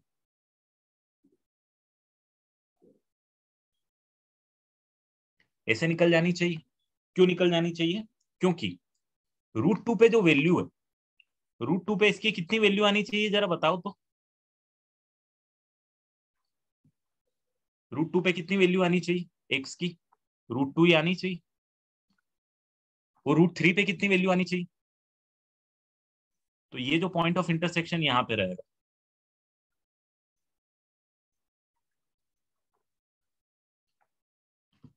तो ये ग्राफ हमेशा जाता जाएगा ऐसा स्ट्रेट, और ये ऊपर चल दिया। अब मुझे जरा बताओ कि मैं आंसर क्या लिखना चाहिए इसका। देयरफॉर एक्स बिलोंग्स टू कहां से कहां तक होना चाहिए? कब greatest integer of X square का graph greatest integer of X से बड़ा आया या उसके बराबर आया? मतलब ग्रेटेस्ट इंटीजर का एक्स स्क्वायर का ग्राफ ऊपर आना चाहिए, इसका ग्राफ मेरे को ऊपर चाहिए इसके कंपेरिजन। कब आ रहा है? डेफिनेटली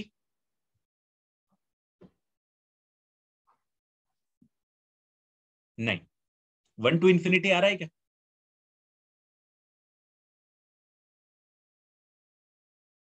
देखो कहां तक आ रहा है।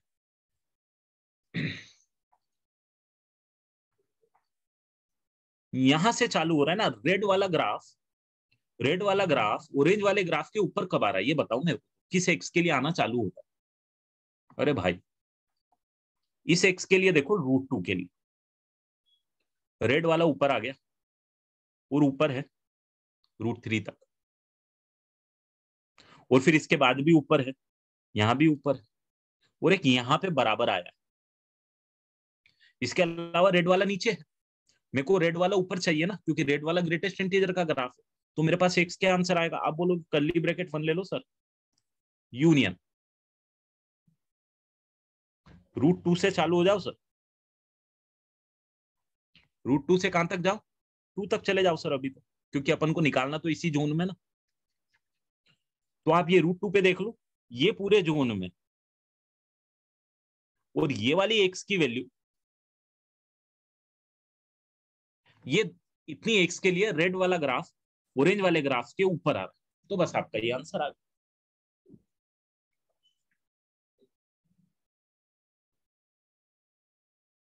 आया फंडा समझ में? अब ये क्या, ये क्वेश्चन होंगे ग्राफ से ही होंगे कि ग्रेटेस्ट इंटीजर का ग्राफ आप कितने कंफर्टेबल तरीके से बना पाओगे, और उसके साथ हाँ प्रैक्टिस लगेगी, थोड़ा सा है बट लॉजिक लगेगा, दिमाग लगेगा, मजा आएगा। यूनियन तो लेना पड़ेगा ना बेटा। 1 is satisfying the equation right. 1 आप पुट करोगे तो एलएचएस और आरएचएस बराबर आ रहे हैं, और √2 से 2 तक एलएचएस बड़ा आ रहा है राइट आरएचएस से, तो ये इंक्लूड किए। क्योंकि 1 पे क्या वैल्यू आ रही है, दोनों के दोनों फंक्शन यहाँ पे मीट हो रहे हैं ना, दोनों के दोनों यहाँ पे मीट हो रहे हैं, दोनों बराबर है ना 1। तो वी नीड टू इंक्लूड, या तो रेड वाला ऊपर हो या ऑरेंज वाले के साथ में हो।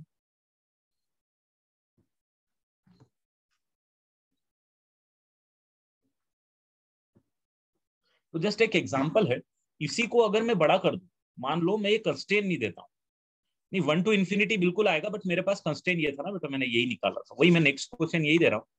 नेक्स्ट क्वेश्चन है मेरे पास, greatest integer of X square is greater than equal to X, that's all. X की वैल्यू बताओ क्या आएगी। No constraint in 0 to 2 and something like that. जैसे पिछले क्वेश्चन में मैंने कंस्ट्रेंट डाला था, इस बार कोई कंस्ट्रेंट नहीं।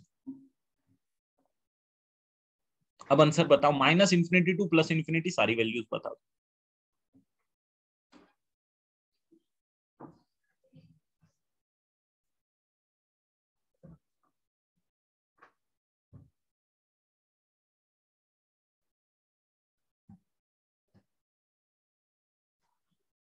तो -∞ टू +∞ पूरा ग्राफ बना के देखो।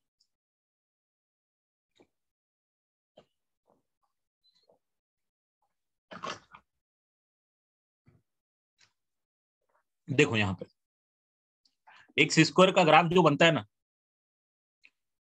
नहीं दिशा थोड़ी गलती, एक्स स्क्वायर का ग्राफ तो ऐसे ही बन जाएगा तुम्हारा। और ग्रेटेस्ट इंटीजर जो भी रहेगा आपका ऑरेंज वाला तो बेचारा नीचे ही आएगा, y = x का ग्राफ है यार।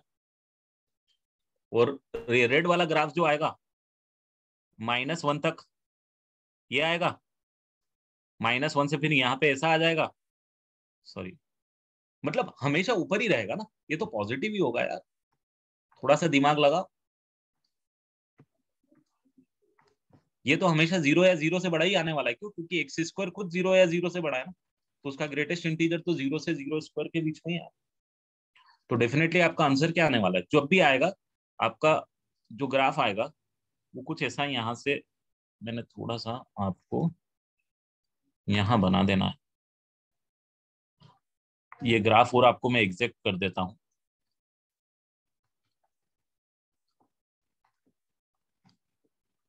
ये यहाँ पे ये, फिर ऐसा, फिर ऐसा, ऐसा चलता है। बट रेड वाला अब हमेशा ऊपर ही रहेगा नेगेटिव वैल्यूज के लिए, क्योंकि ये बेचारा नेगेटिव हो जाएगा, और ये तो हमेशा पॉजिटिव ही रहेगा क्योंकि एक्स स्क्वायर है। तो आपका आंसर कितना आएगा जरा बताओ तो। एक्स बिलोंग्स टू -∞ से 0, अरे हाँ, इसमें मैंने जीरो भी नहीं लिखा यार, इसमें थोड़ा सा अपन मिस कर गए भाई एक चीज। x बिलोंग्स टू, जीरो भी तो आंसर में आना चाहिए, जीरो पे भी तो दोनों बराबर है। Curly bracket, curly bracket use किया मैंने, यूनियन कर्ली ब्रैकेट, जीरो तो यूज हो ही गया है, वन यूनियन, फिर जो हमारे पास रूट 2 से बड़ा था, रूट 2 से इन्फिनिटी। ये आपका आंसर आ जाएगा पूरा का पूरा, सारी real values, x belongs to R. आया क्या फंडा समझ में, किस तरीके से अपने गेम किया? तो ग्राफ का गेम है।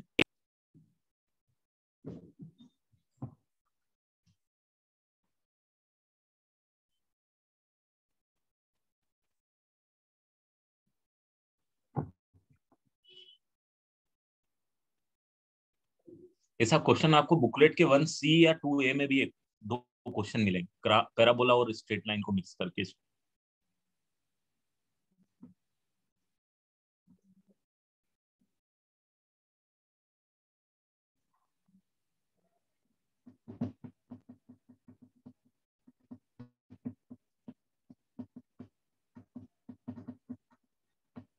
बढ़ जाऊं आगे? लिख लिया बेटा पूरा, दोनों समझ में आ गया आपको?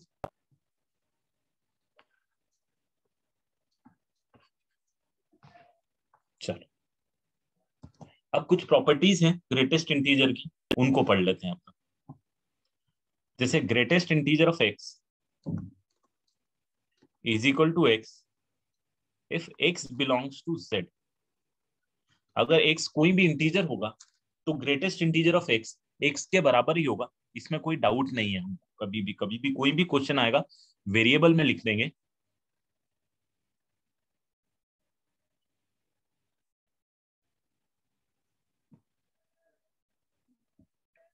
ठीक है,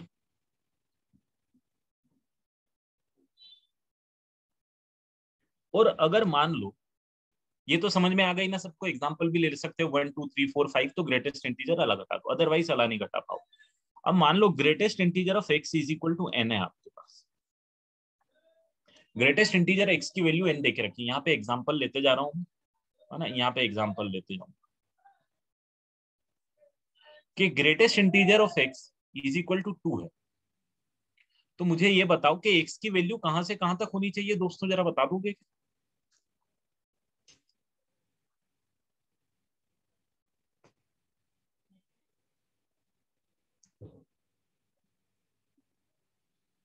अगर ग्रेटेस्ट इंटीजर x की वैल्यू 2 है, तो डेफिनेटली इसकी वैल्यू 2 से 3 के बीच में कुछ भी हो सकती है, 2 से लेके 3 ओपन ब्रैकेट। तो मैं क्या ये बोल दूं कि यहाँ पे x कहां से कहां तक हो सकता है? n से लेके n+1 बोल सकता हूं।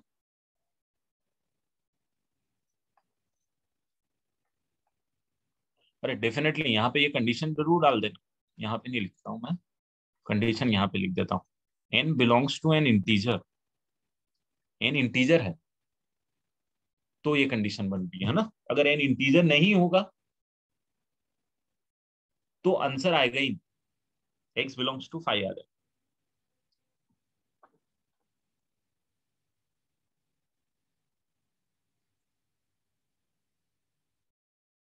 ये यूज आएंगी प्रॉपर्टी आ गया ना, जब जब जब ऐसे क्वेश्चन आएंगे जिसमें वेरिएबल के साथ ज्यादा खेलना है आपको, नंबर्स के साथ नहीं खेलना, तो ये प्रॉपर्टी यूज आएगी। जैसे ये आ गया तो ये पता होना चाहिए। ग्रेटेस्ट इंटीजर ऑफ x जो है, इसका और x के बीच का कंपैरिजन बताओ, तो x और ग्रेटेस्ट इंटीजर ऑफ x में कौन बड़ा होगा कौन छोटा होगा?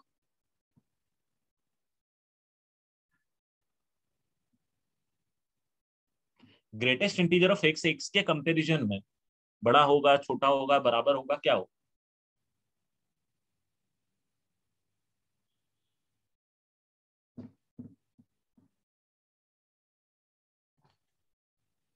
हमेशा या तो छोटा होगा या तो बराबर होगा x के।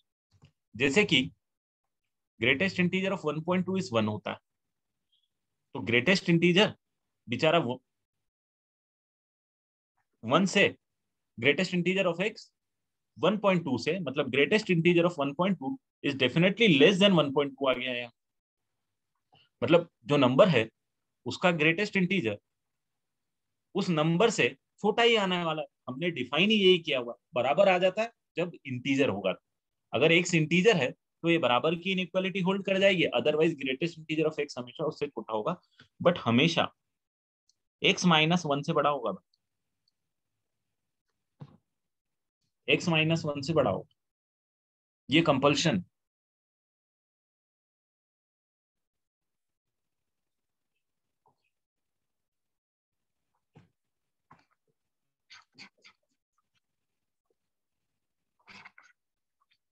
पहली प्रॉपर्टी, दूसरी, फिर तीसरी।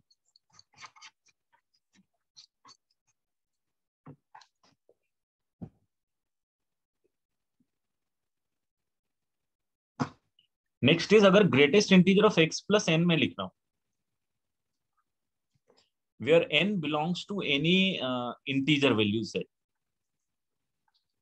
जैसे कि एग्जांपल के लिए यहां पे लिख देता हूं कि greatest integer of x plus one लिख रहा हूं, या greatest integer of x plus two लिख रहा हूं, तो मैं क्या इसको greatest integer of x plus one लिख सकता हूं? एक एग्जाम्पल देखना, इसका भी एक एग्जाम्पल देखना, आपको मैं बताता हूँ। एक्स की जगह कुछ भी ले लो, मान लो 1.2 प्लस वन ले लो, तो इसको मैं greatest integer of 1.2 plus one लिख सकता हूँ। 1 प्लस वन टू, टू ही आना चाहिए। या फिर मैं माइनस 1.2 ले लेता हूँ,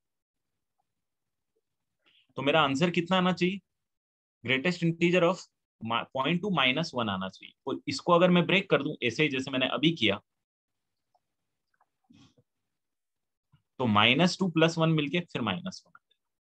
तो जब भी अगर ये एक इंटीजर है भाई, ध्यान देना, एक इंटीजर आपको किसी भी नंबर के साथ ऐड होके रखा हुआ, तो इस नंबर को आप हमेशा उस इंटीजर से अलग कर सकते हैं। Another important, under the condition के एन जेड होना चाहिए, एन खुद फ्रैक्शन नहीं होना चाहिए। अगर एन फ्रैक्शन होगा तो दिक्कत आ जाएगी।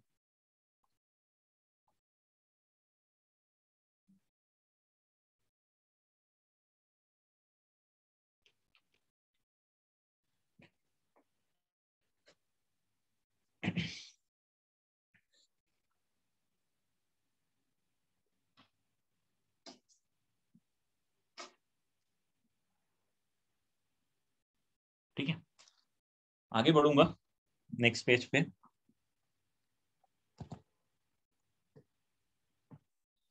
Greatest integer of minus x,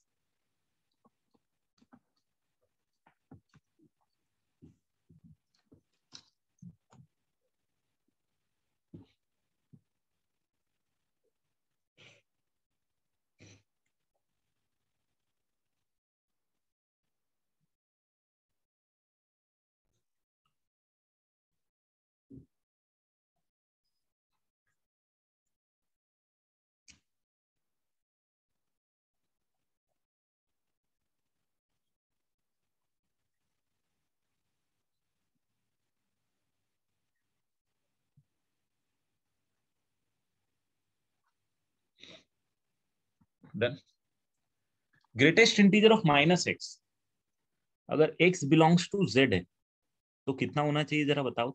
example देख लो, greatest integer of minus, greatest integer of minus three, तो मैं क्या इसको लिख सकता हूँ minus greatest integer of two minus greatest integer of three. मतलब मैं माइनस बाहर निकाल लूंगा तो फर्क कुछ नहीं पड़ना। ठीक है, अगर एक्स इंटीजर है तो, अगर एक्स इंटीजर नहीं है, x does not belongs to an integer, तो क्या हुआ? जैसे ग्रेटेस्ट इंटीजर ऑफ -2.1, इसके ग्रेटेस्ट इंटीजर की वैल्यू आपको पता है कितनी होगी? -3। बट अगर इसको ग्रेटेस्ट इंटीजर ऑफ एक्स के टर्म में मुझे यहाँ पे लिखना है कि ग्रेटेस्ट इंटीजर एक्स आना चाहिए मेरे पास, तो क्या आएगा? इसको मैं लिख सकता हूँ अगर x की बात करूं तो x मेरे पास ये है, राइट। x मेरे पास 2.1 है, तो 2.1 का अगर मैं ग्रेटेस्ट इंटीजर यहाँ पे लिख देता हूँ, तो इसका ग्रेटेस्ट इंटीजर होता है 2। तो मैं क्या करूंगा, एक तो यहाँ पे माइनस साइन लगा देता हूँ, तो भाई ये -2 हो जाएगा, और एक -1 एडिशन से डाल देता हूँ, तो ये दोनों मिलके -3 के बराबर हो जाएगा। तो minus of greatest integer minus of, याद रखना है इसको।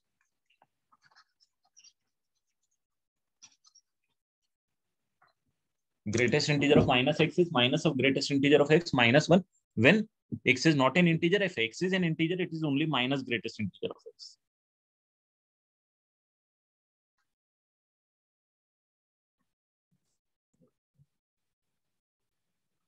Next is, if greatest integer of x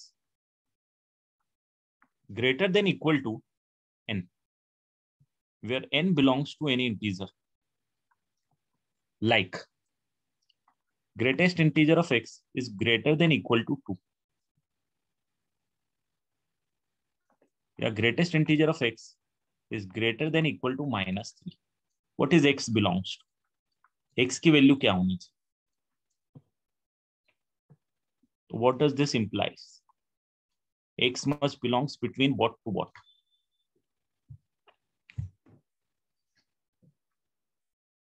बताओ जरा।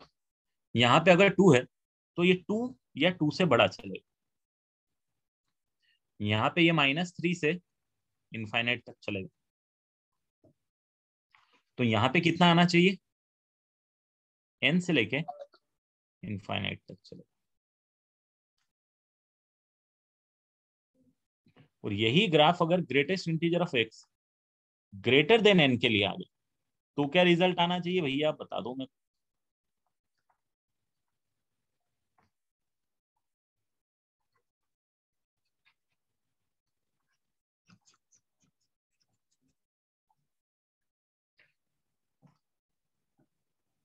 मान लो अगर ये कुछ इस टाइप से आ गया कि greatest integer of x is greater then 2, open bracket नहीं आएगा बेटा, अब यहाँ पे आएगा कि x जो है वो क्लोज ब्रैकेट ही आएगा, बट 3 से होना चाहिए, 2 से 3 के बीच में भी नहीं चलेगा। आ रहा है क्या समझ में? क्योंकि 2 से 3 के बीच में ग्रेटेस्ट इंटीजर इक्वल टू 2 हो जाएगा आपको। बट यहाँ पे कुछ इस तरीके से देखो कि अगर greatest integer of x is greater then 2 है, तो ग्रेटेस्ट इंटीजर ऑफ x की वैल्यू क्या हो सकती है, 3 हो सकती है, 4 हो सकती है, इनफाइनाइट तक। तो 3 के लिए 3 से चालू होना पड़ेगा, से इनफाइनाइट तक जाओ, कुछ इस तरीके से देख सकते हैं। अंडरस्टूड? तो x must belongs from n+1 to infinity, n+1 included.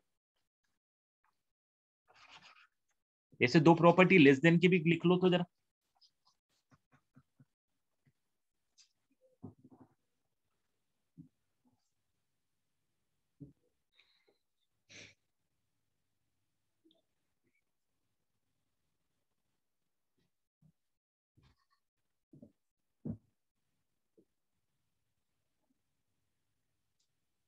ऐसे ही लेस देन के लिए और लेस देन इक्वल टू के लिए भी लिखो, और जिन्होंने नहीं लिखा है वो कॉपी कर लो।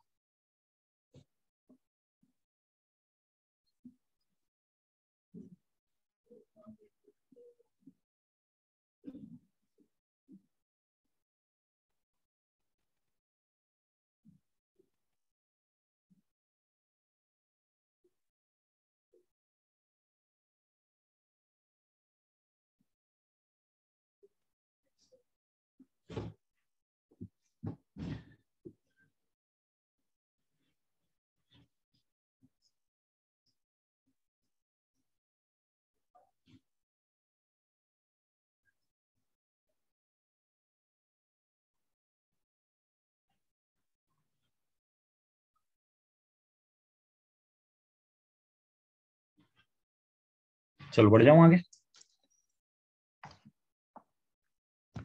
Greatest integer of x less than equal to n, n belongs to z, greatest integer of x less than n, n belongs to z, implies, and this implies।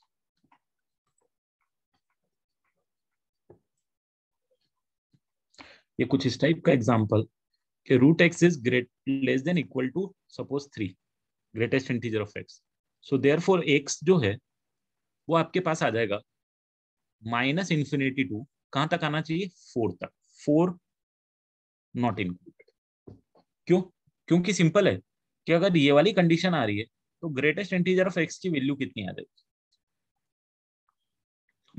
3 आ जाएगी, 2 आ जाएगी, 1 आ जाएगी, फिर जाता जाएगा। 3 ग्रेटेस्ट इंटीजर के लिए value आती है आपके पास 4 से लेके 3 के बीच की, इसके लिए आपके पास आती है 3 से लेके 2 के बीच की। तो डेफिनेटली 4 से छोटी वैल्यू होगी सबके लिए, इनमें से कोई वैल्यू आती है। तो यहाँ पे क्या लिख दूं भाई, x belongs to -∞ to n+1 open bracket. और यही एग्जांपल अगर मैं greatest integer of x less than 3 लिखूं तो मैं यहां से बोल सकता हूं कि ग्रेटेस्ट इंटीजर ऑफ x की वैल्यू आ जाएगी मेरे पास मिनिमम 2, 1, 0। 2 के लिए चालू होना चाहिए 3 से,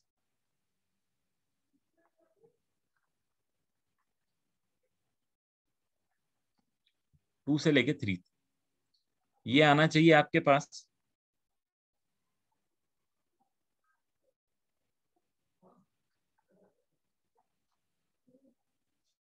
तो मतलब ये डायरेक्टली यहाँ पे आ जाएगा आपके पास -∞ से लेके n तक, n तक।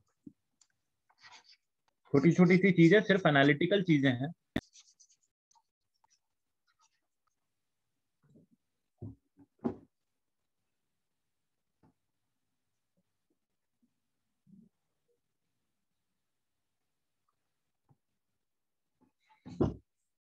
लिख लो, फिर एक क्वेश्चन देता हूँ नेक्स्ट पेज पे, वो लास्ट क्वेश्चन रहेगा, उससे रिलेटेड एक प्रॉपर्टीज है, तो प्रॉपर्टी का काम कंप्लीट हो जाएगा, बस कुछ क्वेश्चंस करेंगे फिर ग्रेटेस्ट इंटीजर।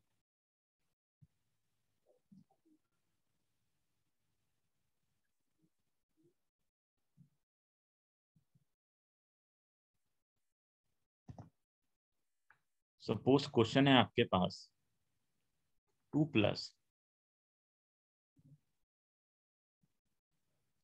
1/100 प्लस 2 + 2/100 का ग्रेटेस्ट इंटीजर प्लस 2 + 3/100 का ग्रेटेस्ट इंटीजर, टिल मेरे पास जाना है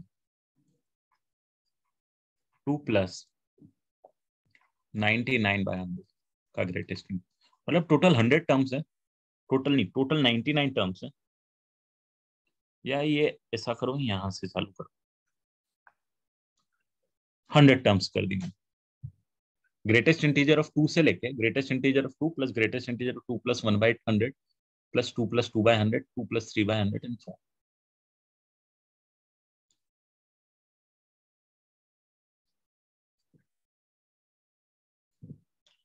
तो आप बोलोगे सर देखो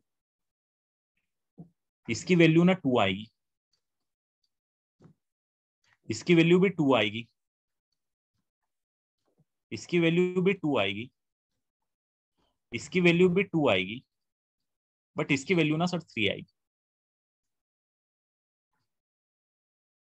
तो कहीं ना कहीं बीच में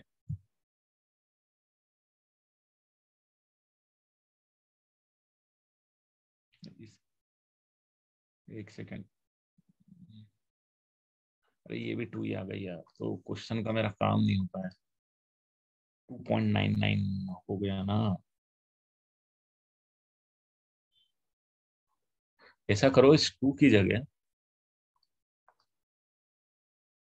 ये छोड़ दो, इसमें थोड़ा चेंज कर दो यार, फायदा नहीं रहेगा कुछ इसका 2 लेने से, 2/5 कर दो।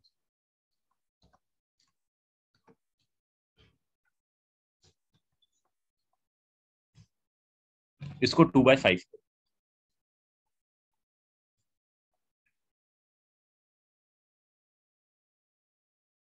अब देखो, अब आंसर, तो आप देखोगे इसके ग्रेटेस्ट इंटीजर की वैल्यू 0 आएगी, इसके ग्रेटेस्ट इंटीजर की वैल्यू 0 आएगी। अरे यार ये भी तो 2/5 ही होगा। इसके ग्रेटेस्ट इंटीजर की वैल्यू भी कितनी आएगी, बट ये जो लास्ट वाला ग्रेटेस्ट इंटीजर है इसकी वैल्यू आई थिंक 1 आएगी। करेक्ट बोल रहा हूं, आनी भी चाहिए 2/5। इज 0.4 प्लस 0.99 कितना हो जाएगा 1.39 1.39 के ग्रेटर। तो ये कभी कभी जीरो आएगी, एक नंबर होगा यहाँ पे जहां से वैल्यू 1 चालू हो जाएगी। वो कौन सा नंबर होना चाहिए जरा बताओ तो मैं, वो कौन सा ब्रैकेट होना चाहिए जिससे वैल्यू 1 चालू हो जाएगी। तो 2/5 तो है ही है मेरे पास, 2/5 इज 0.4 प्लस, मेरे को यहाँ पे क्या चाहिए 0.6 0.6 मतलब मेरे को यहाँ पे 60/100 चाहिए, क्या सुनो। और इस वाले की वैल्यू कितनी आ जाएगी, इस वाले की वैल्यू कितनी आ जाएगी 1 आ जाएगी। यहां से 1 चालू होगी तो यहां तक टोटल कितने काउंट होंगे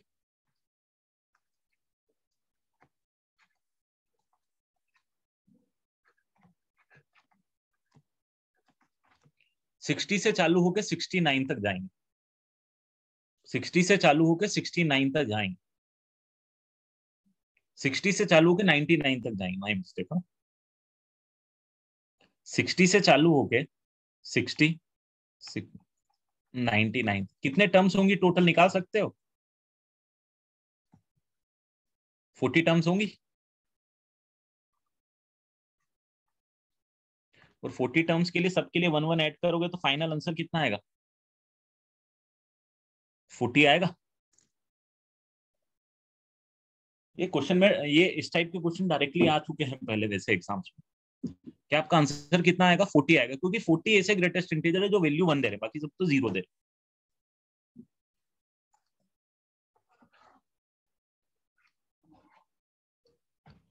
इसी का एक डायरेक्ट फॉर्मूला आ गया है, इसी चीज पे एनालिसिस करते हुए greatest integer of x plus greatest integer of x plus 1/n plus greatest integer of x plus 2/n plus greatest integer of x plus 3/n till greatest integer of x plus n minus 1/n and the value is greatest integer of nx। जैसे यहां पे अगर मैं direct formula लगाता तो मेरे पास क्या आता, greatest integer of n 100 values है भाई, n की वैल्यू 100 और x की जगह कितना है 2/5। ये डायरेक्ट अगर मैं लगाता तो आपके पास कितना आता 20 × 2 कितना था 40। कॉन्सेप्ट यही है, मैंने यहाँ पे मैनुअली कैलकुलेट किया था और ये डायरेक्टली जो है फॉर्मूला होगी।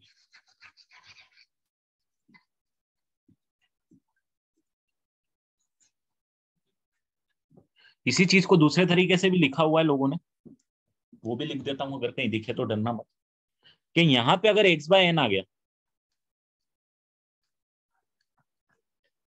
तो ये कितना हो जाएगा, ये x + 1/n हो जाएगा, है ना। एलसीएम लोगे nn का तो x + 1/n हो जाएगा, x + 2/n हो जाएगा। अगर मैंने सिर्फ क्या किया है x की जगह x/n को रिप्लेस कर दिया, x की जगह x/n को रिप्लेस कर दिया,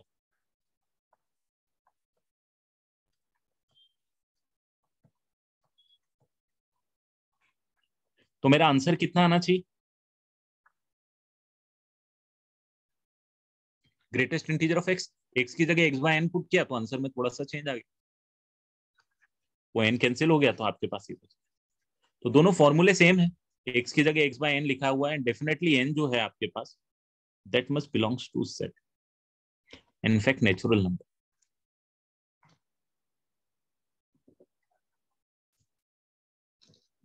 वैसे तो बहुत कम यूज आया, जब भी आता है जनरली ऊपर वाला जैसे क्वेश्चन मैंने दिया यही आता है, तो बिना फॉर्मूले के भी क्वेश्चन हो जाता है होने में तो।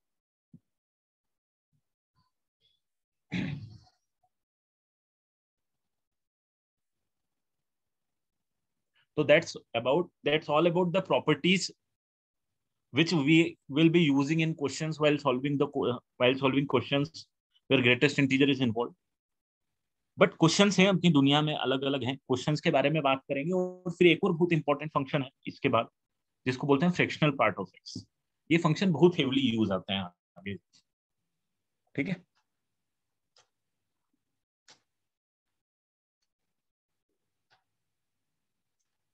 चलो then I will end the lecture on this note.